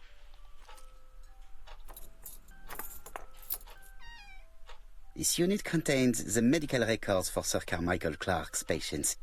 Let us study them closely and see if there are any familiar names. No deaths on the records from A to D. They've been handled recently. No known names. Disappointing. Lots of dust. The records from E to Z have not been touched for years. No known names. Disappointing.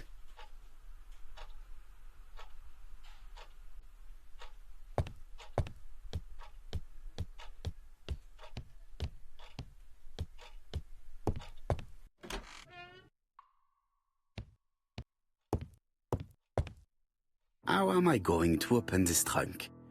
Let us examine it.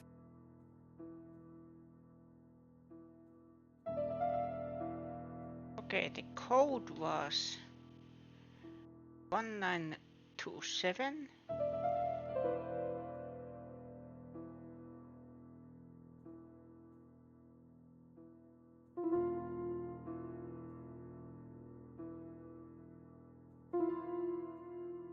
This to 7 first.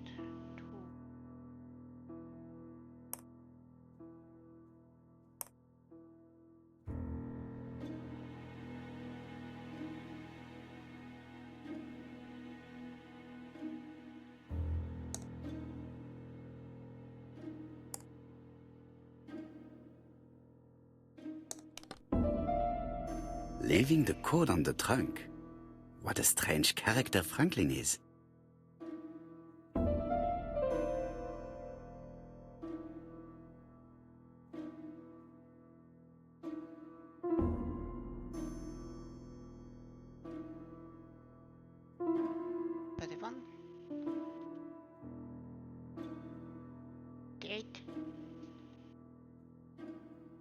5.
Aha. Then avoid this one.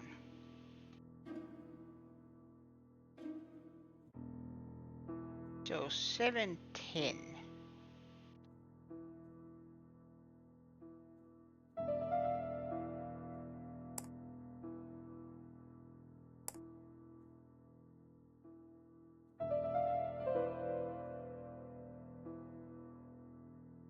$20.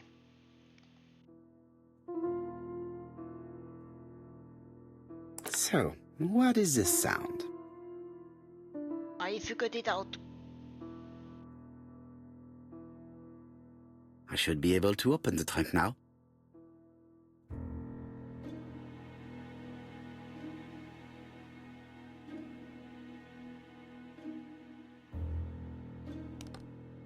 There we are.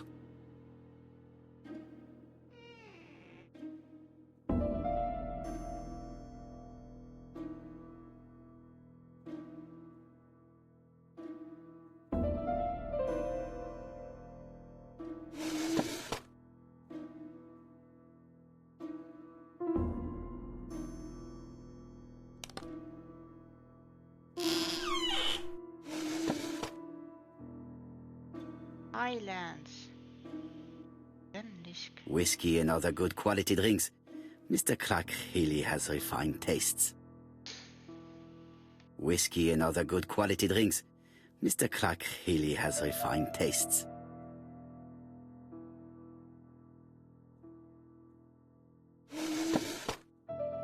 Hello. What do we have here? Why has Franklin put an Allen key inside his trunk? I'll borrow it for a minute.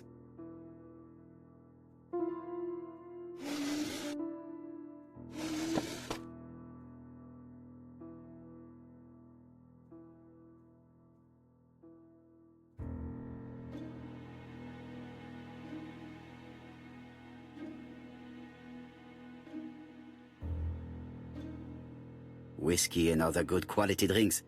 Mr. Clark really has refined tastes.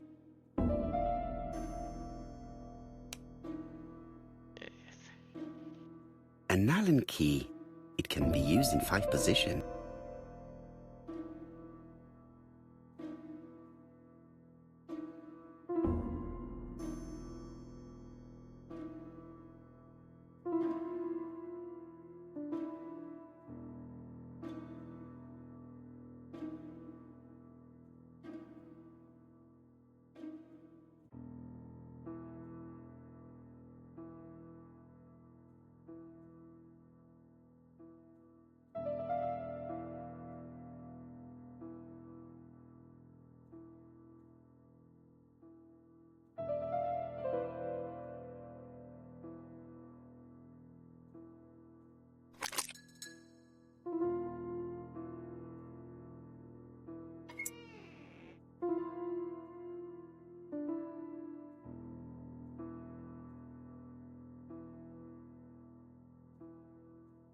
Whiskey and other good quality drinks.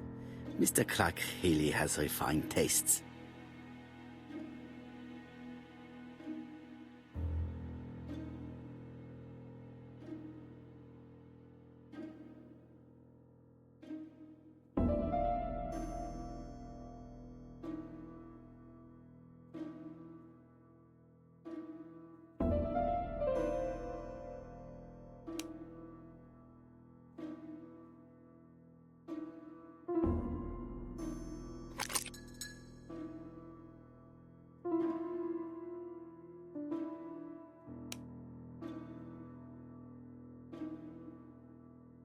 An Allen key.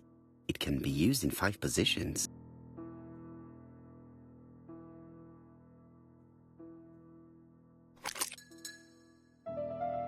There. Another screw.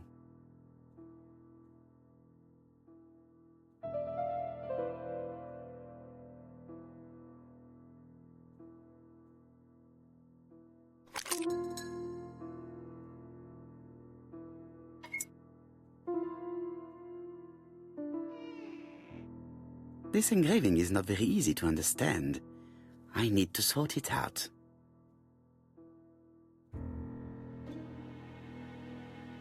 It is blocked.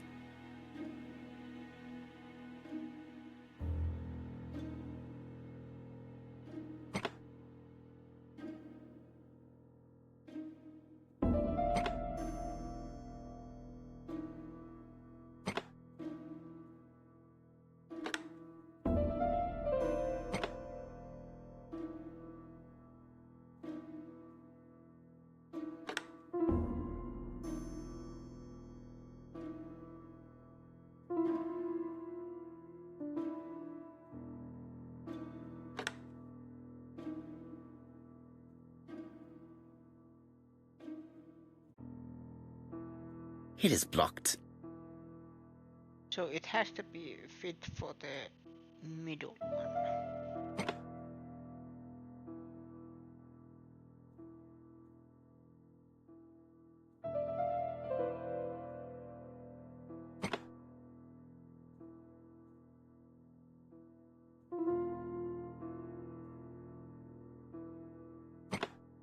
There.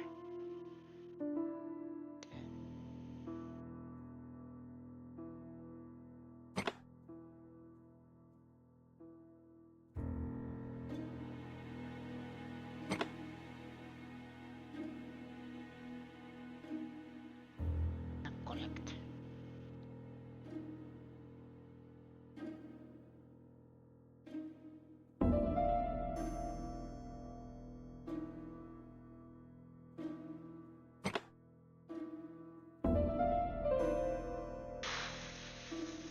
It is blocked.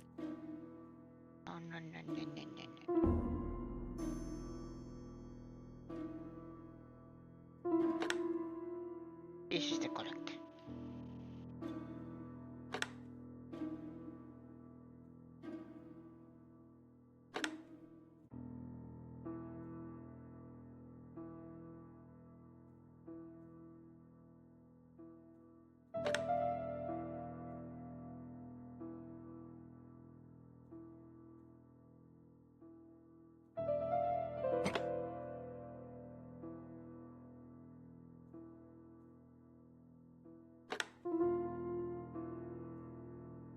No.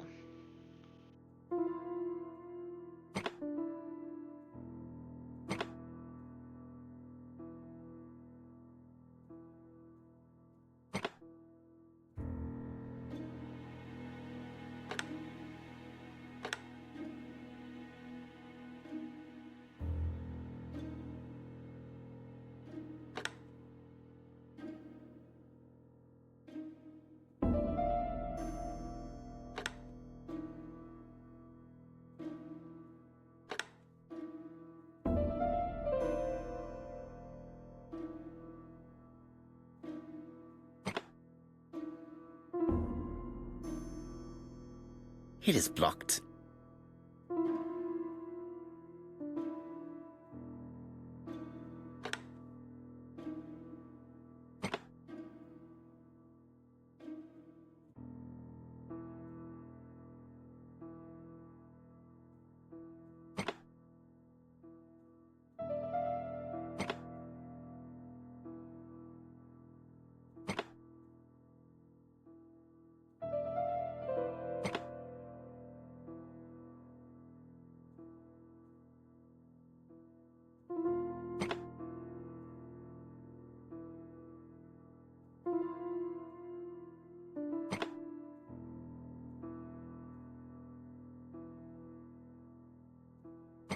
So it has to be this way.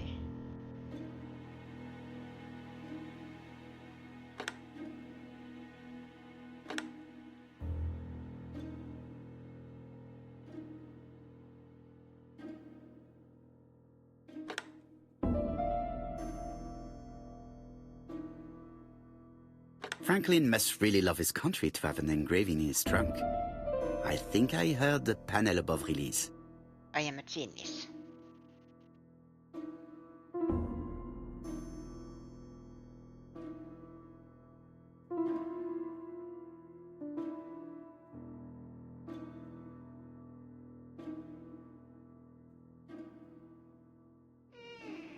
A signet ring? A signet ring with a code written on it. 1587. It may be useful to... 1587.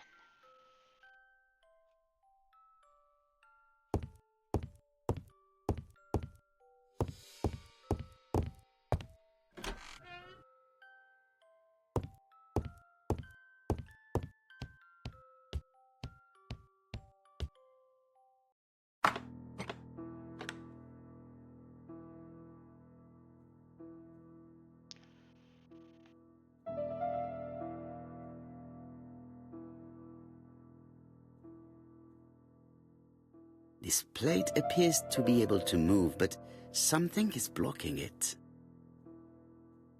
This plate appears to be able to move, but something is blocking it.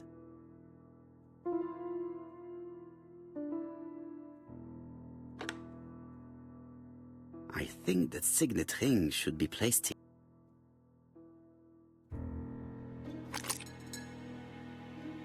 The plates around the picture appear to have unlocked. I think I've already seen these symbols on Franklin's trophies.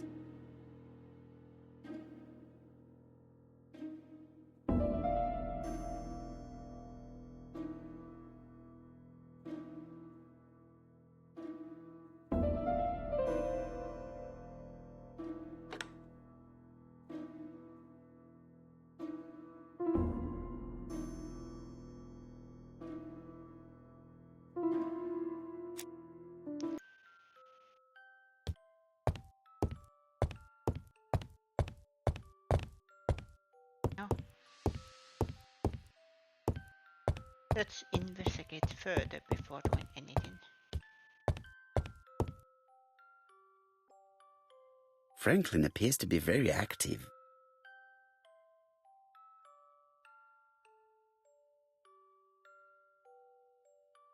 Collection. Bear! Oh no.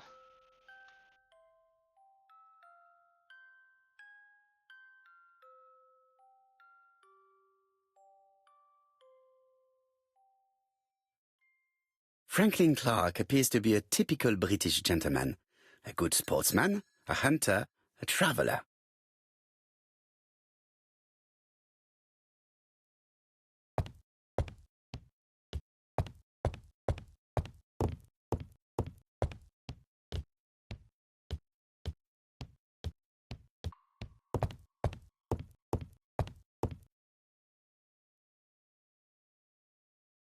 February 1922, South Africa.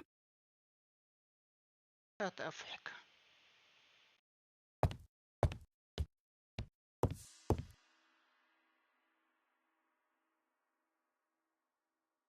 July 1920, Alaska Peninsula.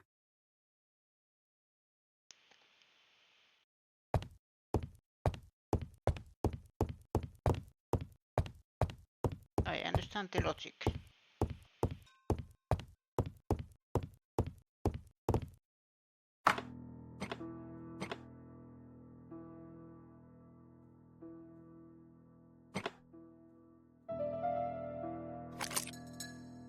I knew it was The plates around the picture something appear like to have that. unlocked. I think I've already seen these symbols on Franklin's trophies.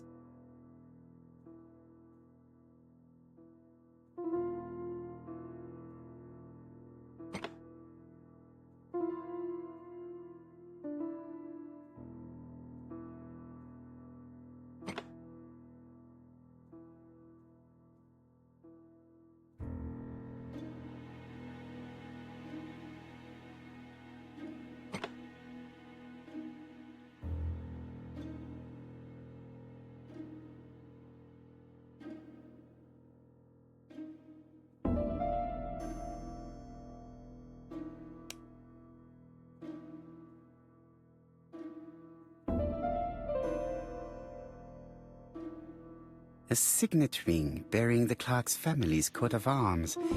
A number is written on it.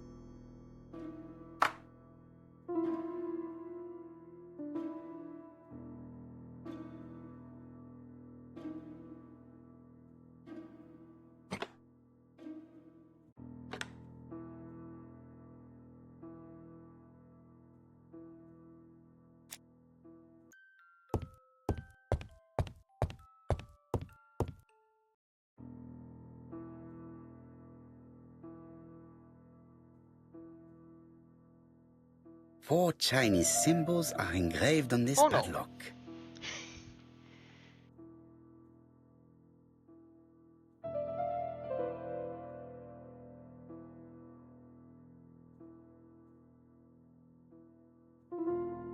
Well, well. The characters engraved on this disc resemble those engraved on the padlock.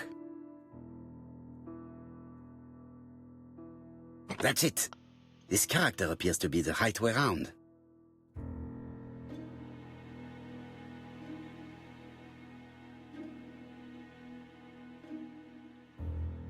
That's it.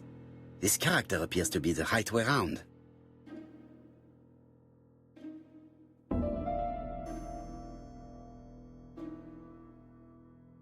That's it. This character appears to be the right way round.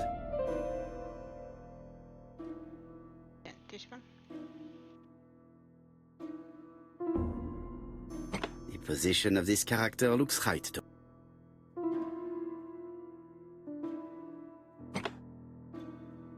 That's it. This character appears to be the right way round.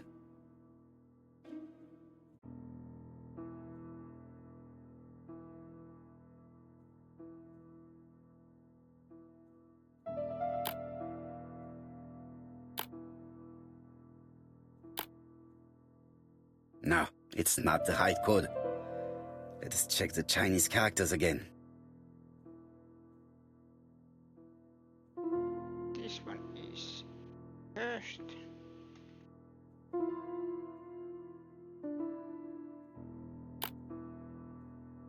No, it's not the... Yeah.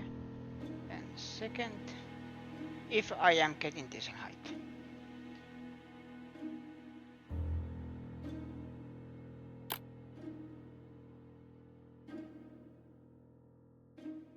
And then third one is that symbol.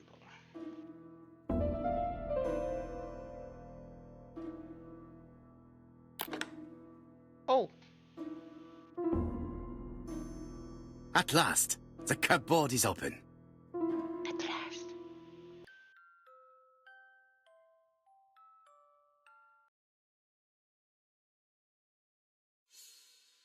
Genteel and wild. English countryside revisit.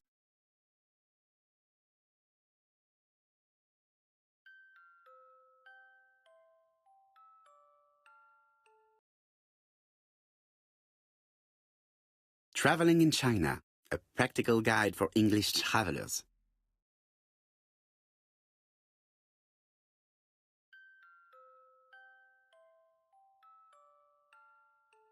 Helmet, flask, and rifles.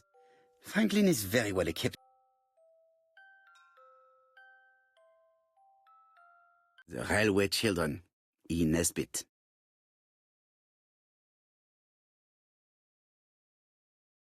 For Franklin, Und Effie's Christmas, 1910.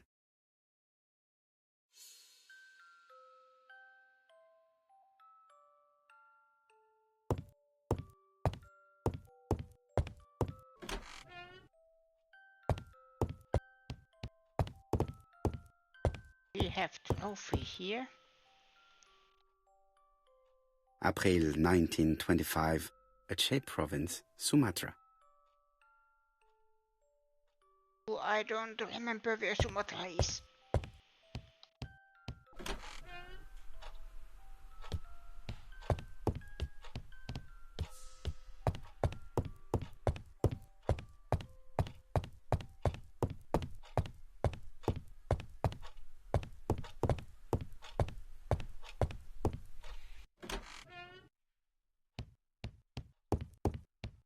there any Best more? to leave her to sleep now. Okay.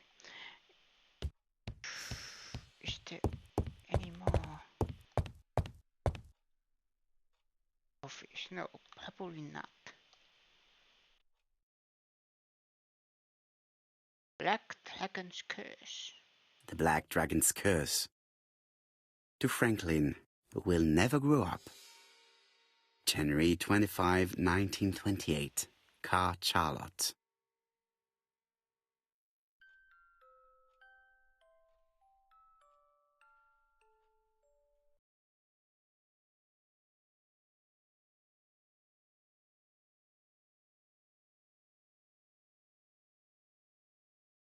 Miss Thoragray, Comside, Justin, Devon. Arsenic trioxide thallium.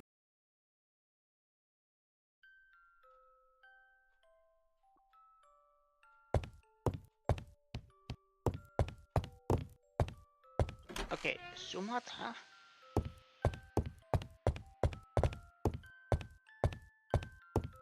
This was from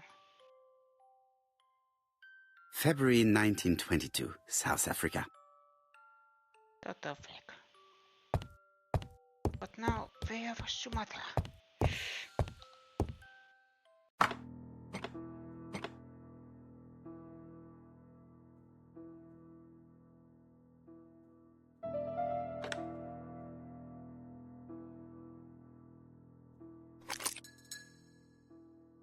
The plates around the picture appear to have unlocked. I think I've already seen these symbols on Franklin's trophies. Where is Sumatra?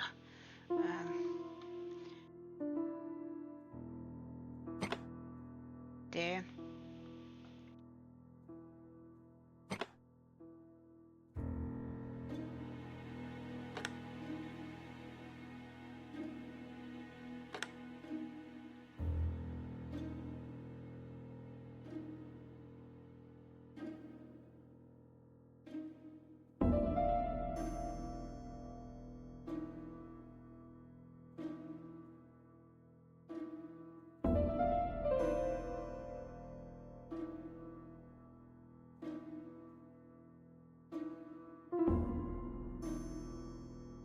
Indonesia.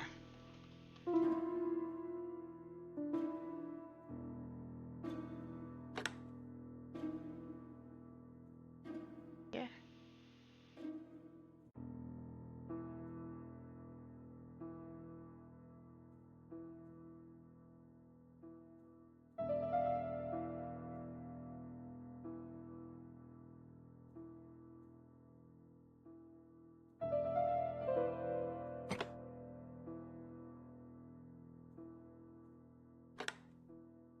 The Lion of Sumatra.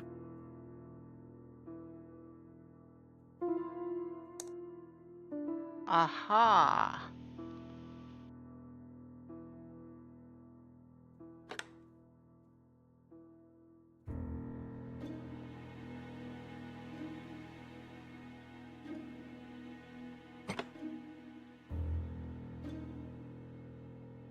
Now I understand the logic. The Alaskan Kodiak bear. That is the logic. Okay, now I get it. And then South Africa.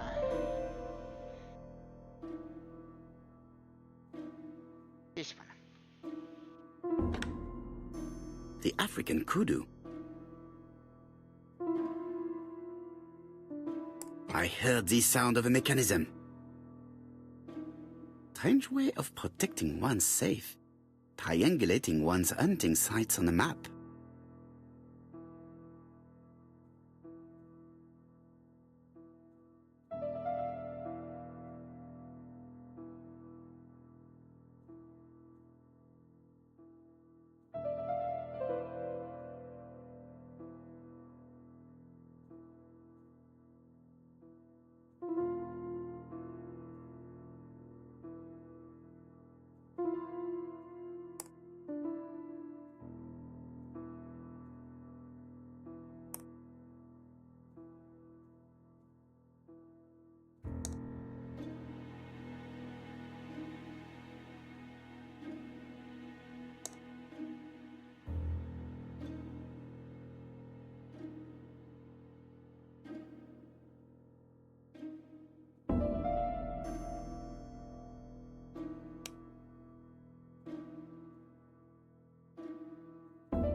There is no year on the ring.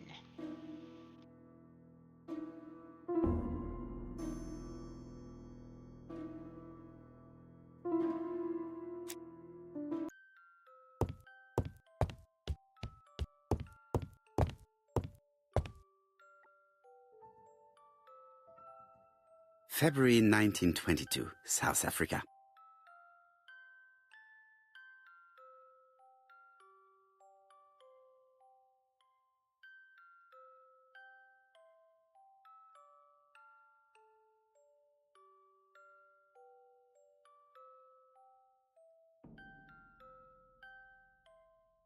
February 1922, South Africa. 22.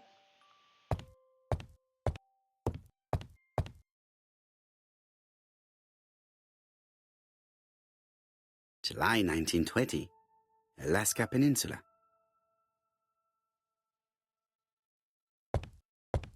20.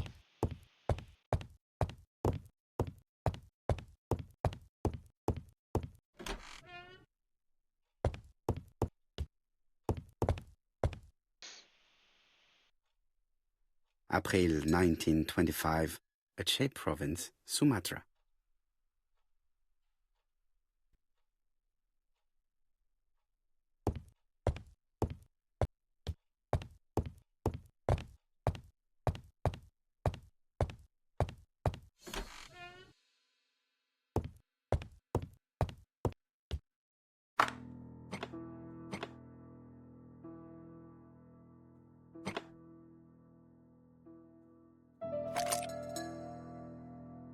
The plates around the picture appear to have unlocked.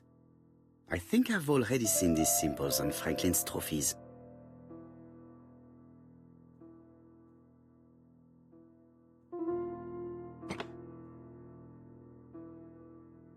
And that is right.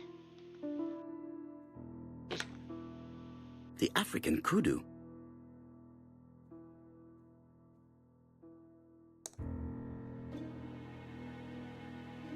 And then this. No, that was right.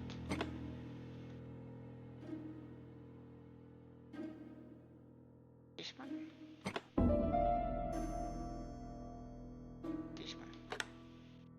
The Alaskan Kodiak bear.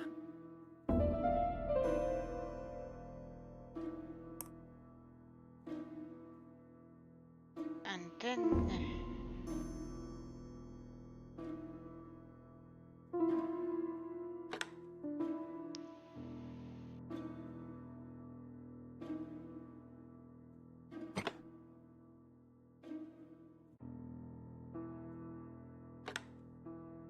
The lion of Sumatra.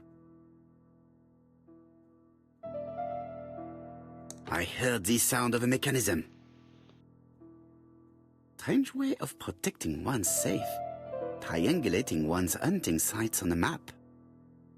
but then what is the solution for this?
Franklin Clark appears to be a typical British gentleman.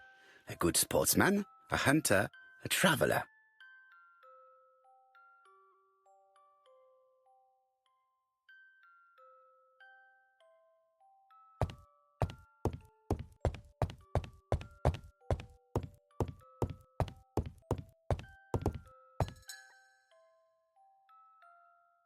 Helmet, flask and rifles. Franklin is very well equipped.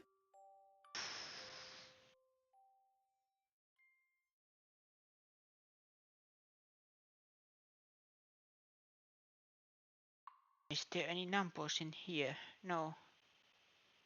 Genteel and wild. English countryside revisited.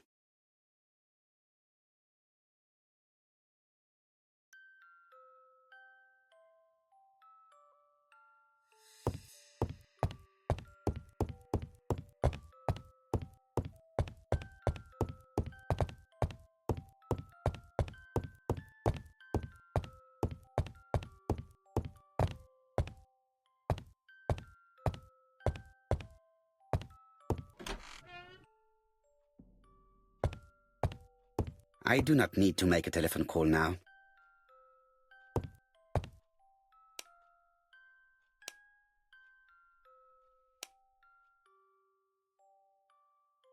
Just great Chinese antiques. It had a cut while he was out in a daily walk.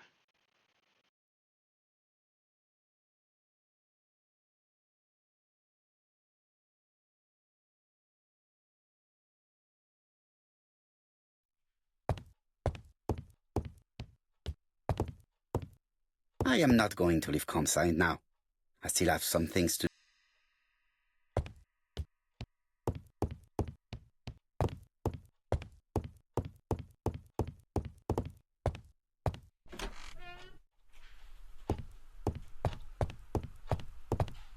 Sir Carmichael's collection could rival that of a major museum.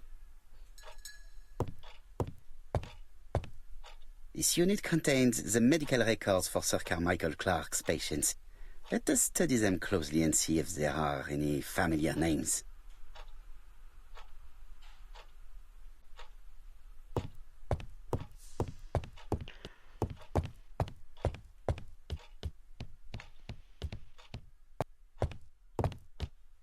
Wait.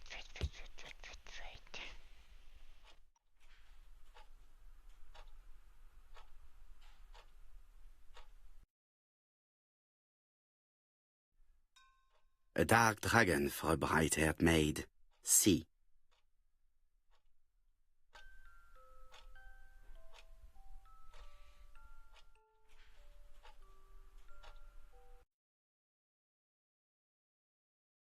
I've already seen similar daggers.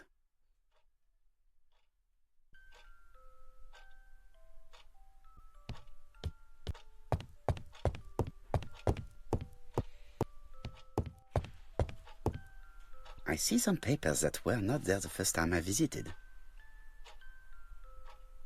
Hello. Valuers report property. Building land located in Comside, Churston client, Sir Carmichael Clark, April 15, 1935, Court and Brunskill office.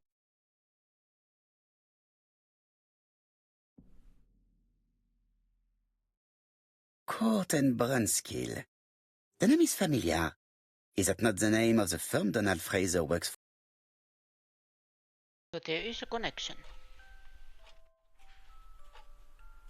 Here is missing a dagger. These daggers are only ceremonial weapons. I do not think that the crime weapon is here.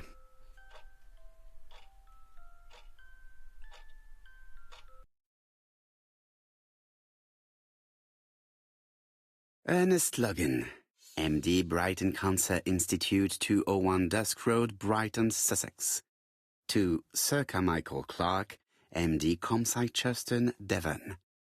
Brighton, 1935, January the 5th. As a man of science, I owe it to you to be completely frank. Lady Clark, your wife is suffering from a generalized terminal cancer. I confess I didn't suspect anything like that during the first exams. But with the test results I have received today, there is unfortunately no place for doubt. I estimate that Lady Clark's life expectancy is no more than 1 year. Hospitalization would not help in her case, so I advise you to keep her at home and provide her with as much morphine as required to ease her last moments. Yours sincerely, Ernest Logan.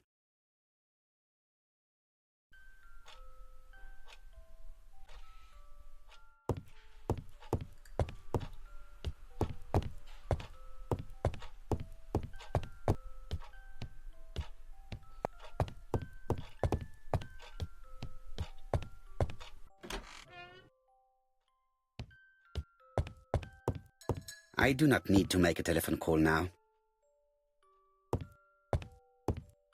I've finished with this subject.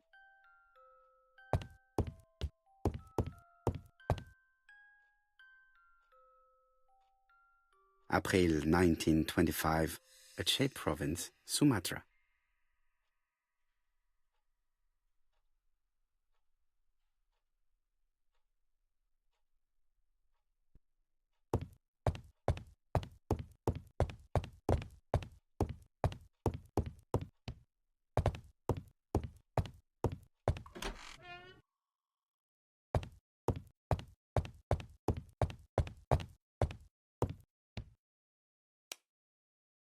Dimension, yes, but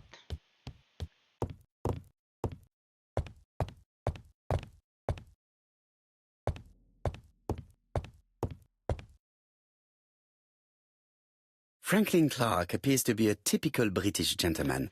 A good sportsman, a hunter, a traveler.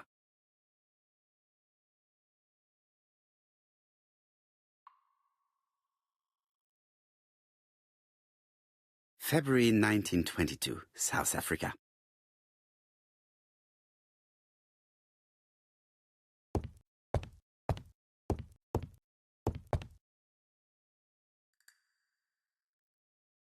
July 1920, Alaska Peninsula.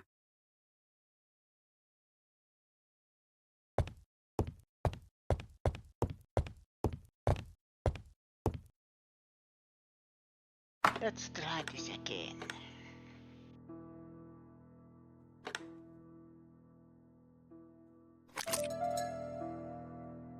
The plates around the picture appear to have unlocked. I think I've already seen these symbols on Franklin's trophies.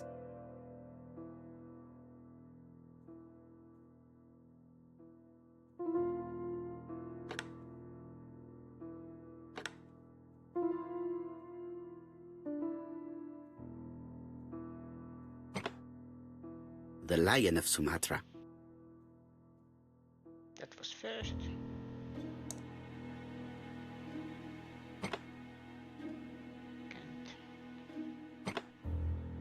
The African kudu.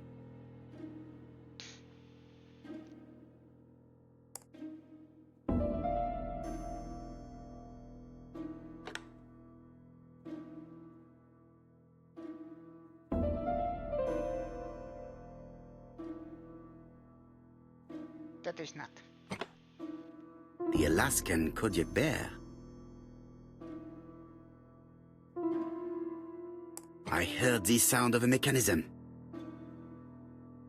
Strange way of protecting one's safe. Triangulating one's hunting sites on a map.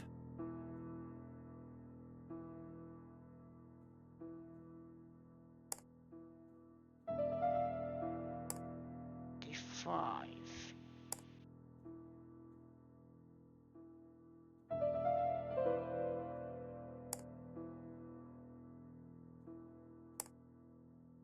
No.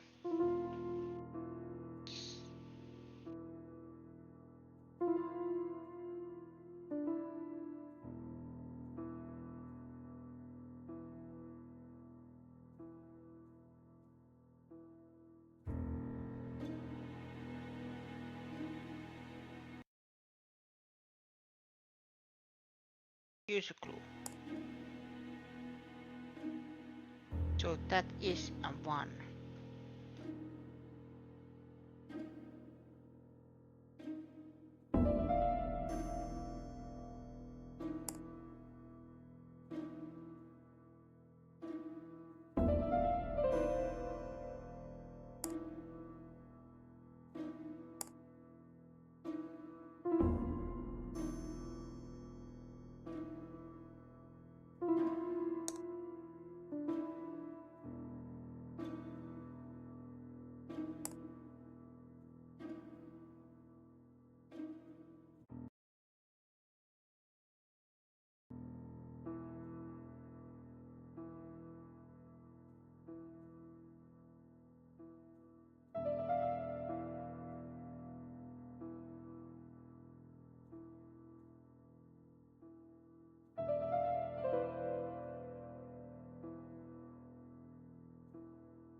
has to be something.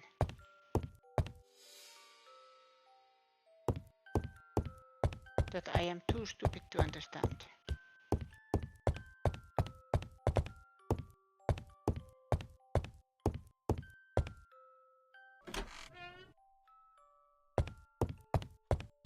Best to leave her to sleep now.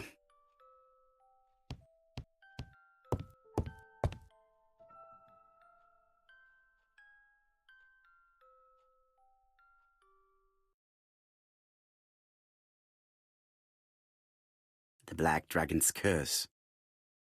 To Franklin, who will never grow up. January 25, 1928. Car Charlotte. 1928, perhaps.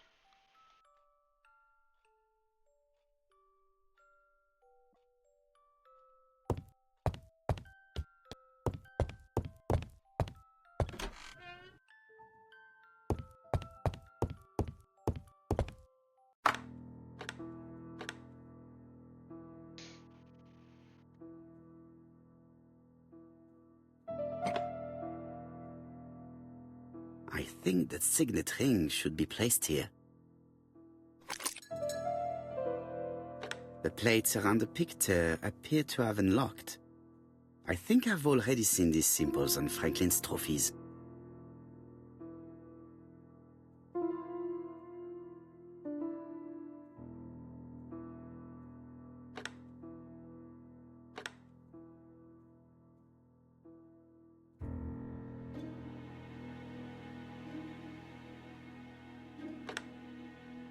The Lion of Sumatra.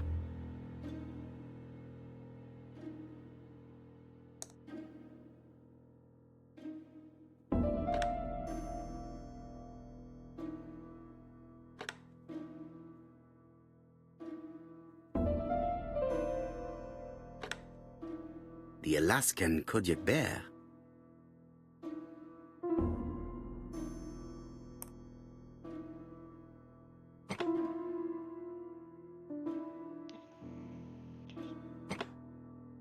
The African kudu. I heard the sound of a mechanism. Strange way of protecting one's safe. Triangulating one's hunting sites on a map. I am testing 1. Okay.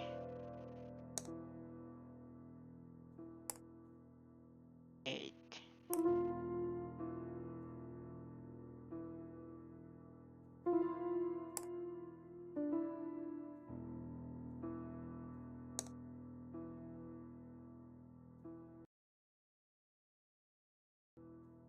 Okay. What can it be?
So it is 1, 5.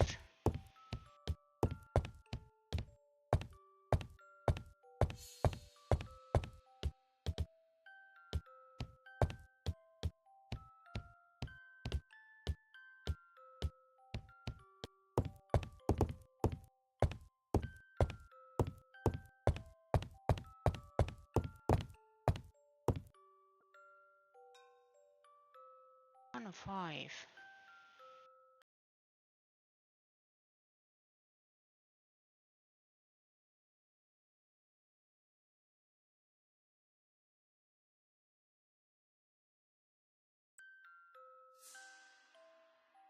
The Railway Children, E. Nesbit.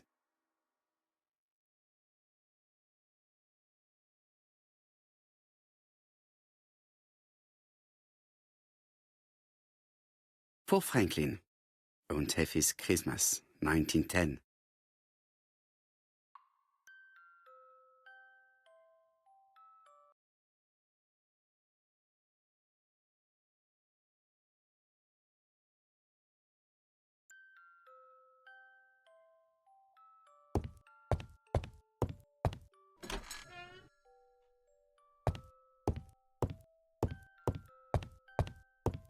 I've finished with this subject. I haven't.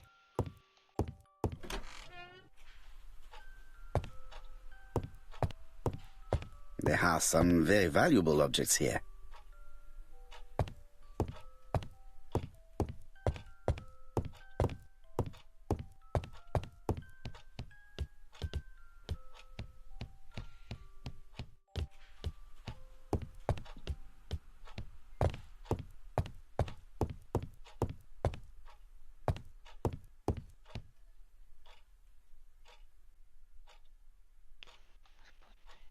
Here. Attention, Franklin. No. Task list. E.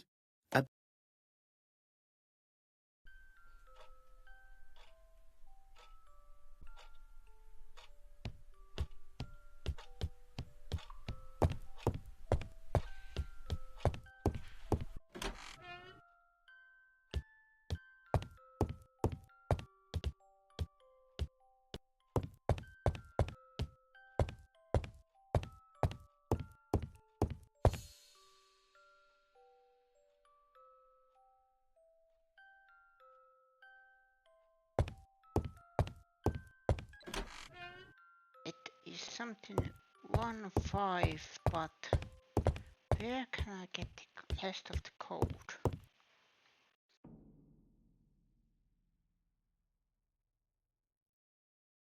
July 1920. Alaska Peninsula.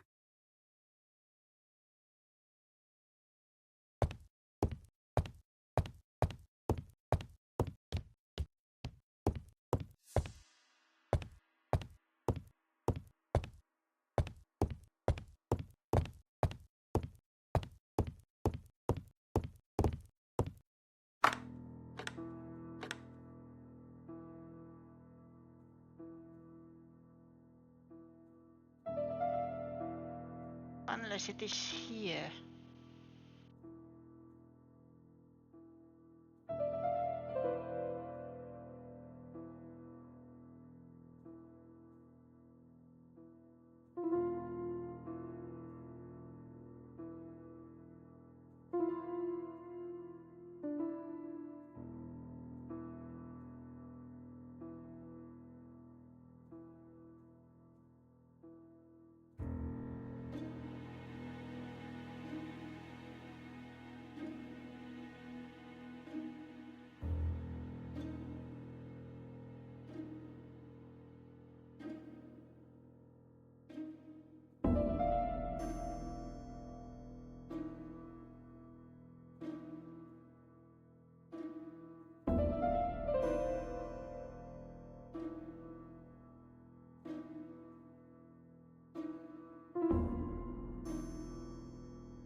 The plates around the picture appear to have unlocked.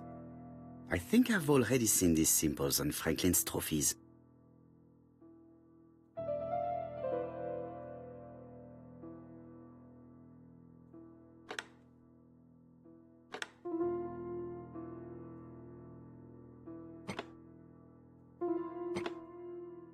The Lion of Sumatra.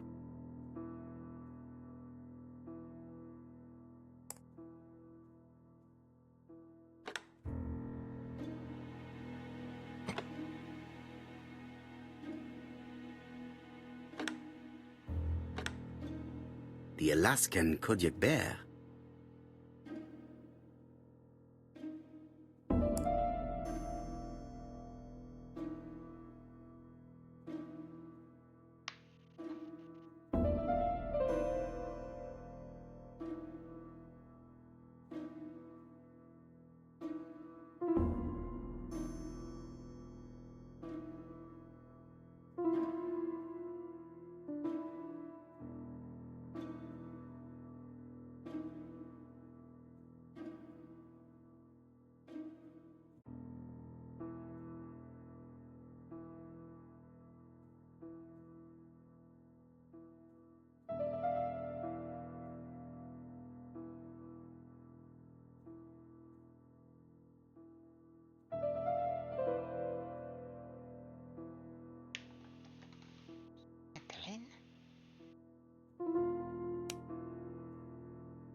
A signet ring bearing the Clark's family's coat of arms. A number is written on it.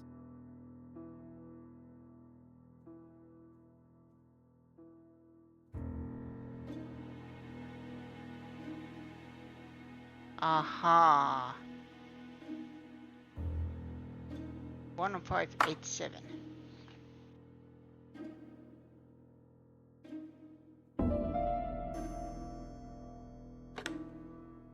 The African kudu. I heard the sound of a mechanism. Strange way of protecting one's safe. I just have Triangulating one's hunting sites on the map. Make the clues actually hard to find. But still, when you see them, they are very obvious.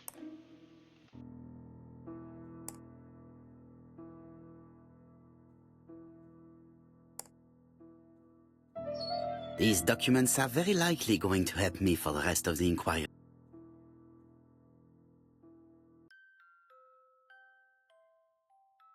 A dozen gold sovereigns. Some shares for the Southern Railway and some treasury bills.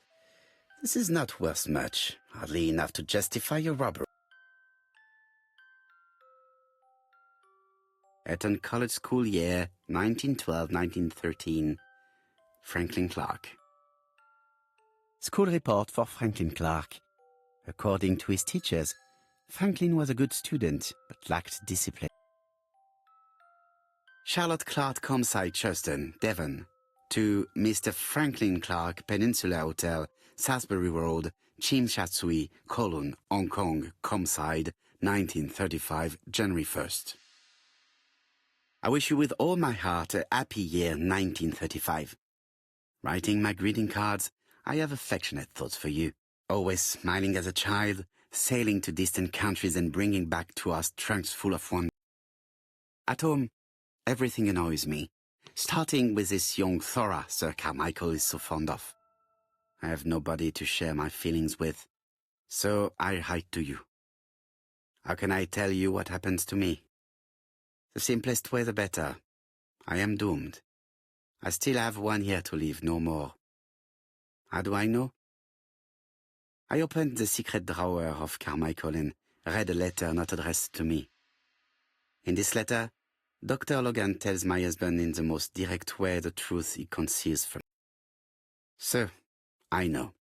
But my husband doesn't know I know. Please don't tell him. And if he shares the truth with you, act as you are surprised.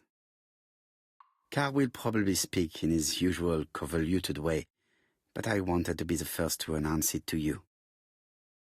It does matter to me that you are aware of what happens in Comside. Warm regards, Charlotte.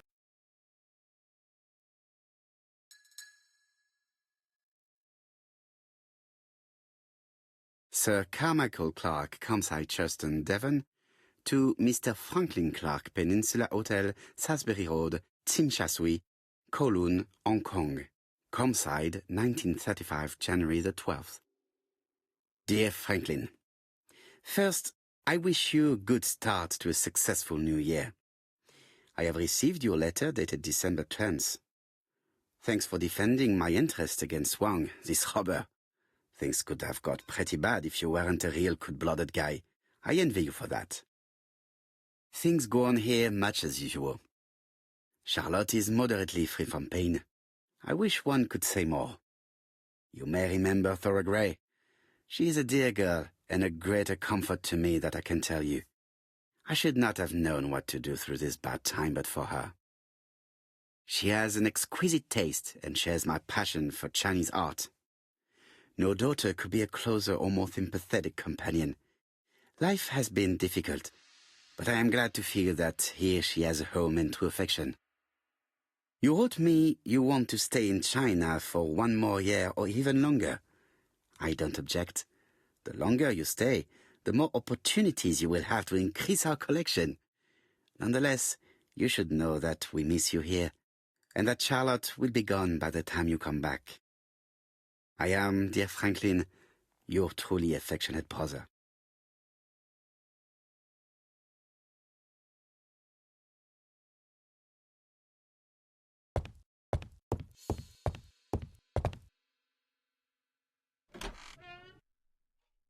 Inspect the mansion's surroundings.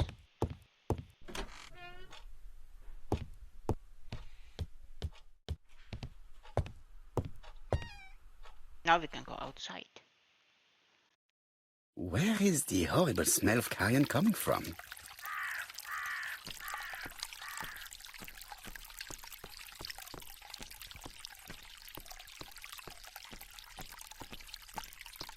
Something makes me feel uncomfortable.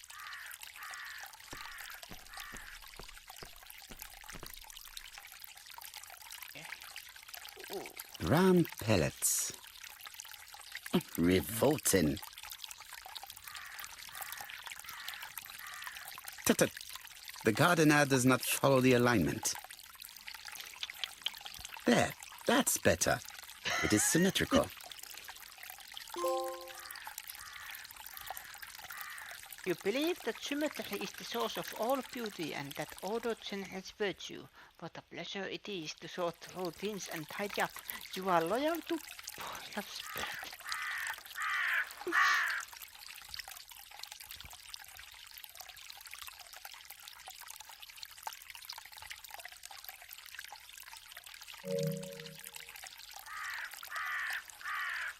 There, that's better. It is symmetrical.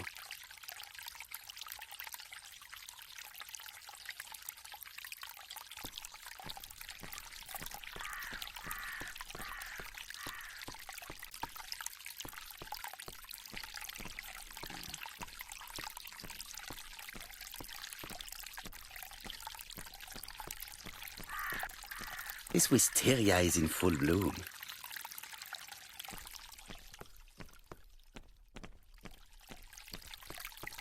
There's something in the corner.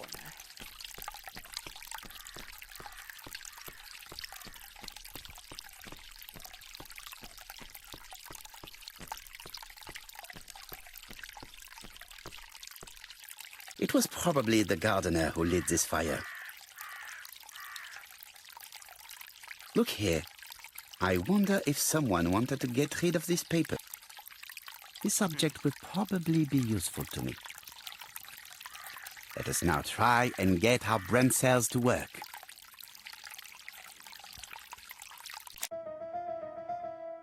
Why did Thorha leave personal belongings behind at campsite?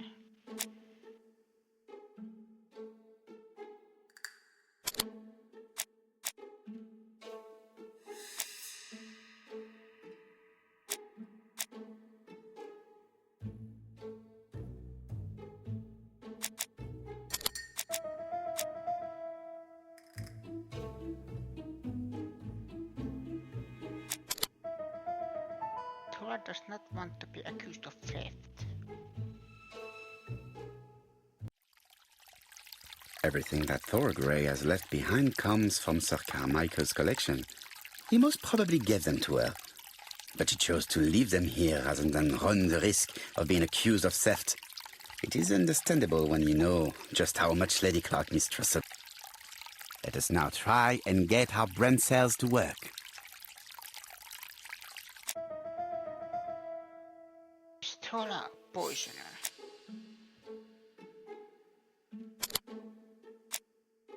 Stola had ordered the rat poison. The things that trigger that poison her.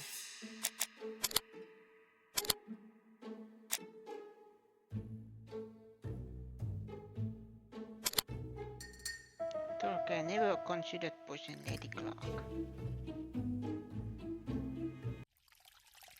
Thorgray had no reason to kill someone who only had a few months left to live. The poison she ordered was for rats. The gardener must have made good use of it, considering the stinking remains on the path, not far from the property. I've finished here. I must put the skeleton key back and inform Hastings that I'm returning to London.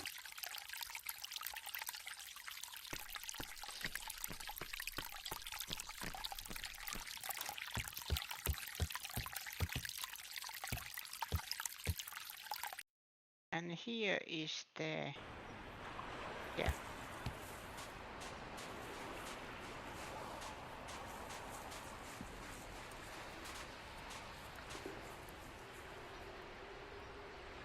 May you have peace, Carmichael. Charlotte.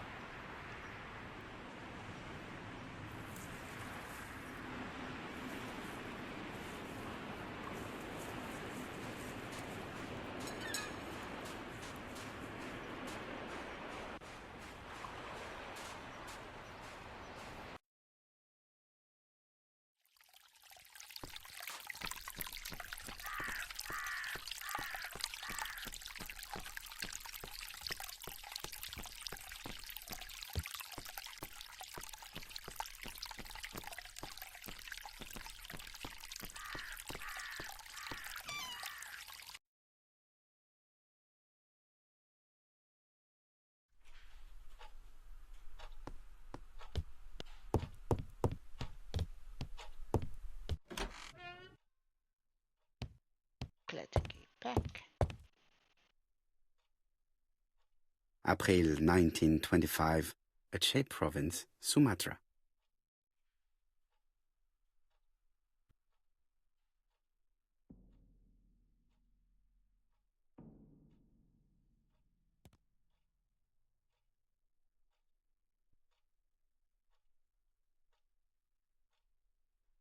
There. Perfect. Nothing else is keeping me here.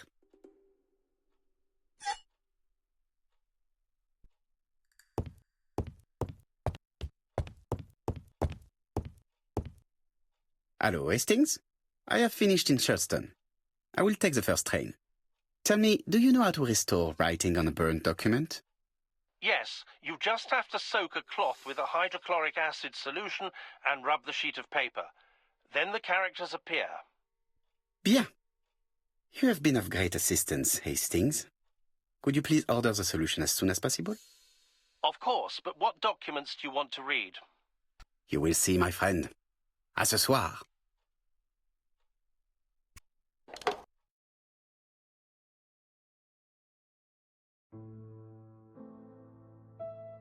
Donald Fraser is here. He insisted on waiting to see you.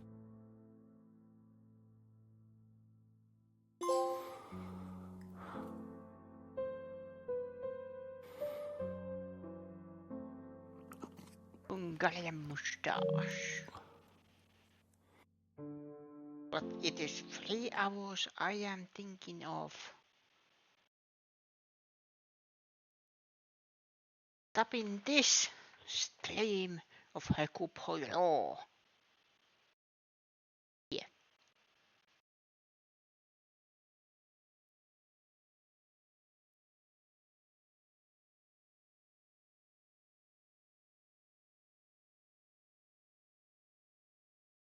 Sadly, there is nobody to read at this moment. That's sad.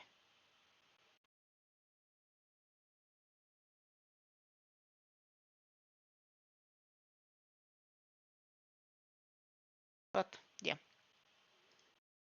this was the end of this.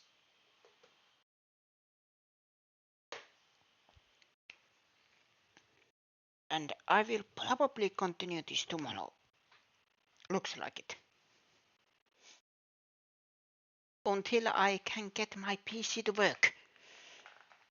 But thank you everybody for watching. My name is Veno. This was Agatha Christie's ABC Murders. And I will see you again next time. Same Veno channel. Good night.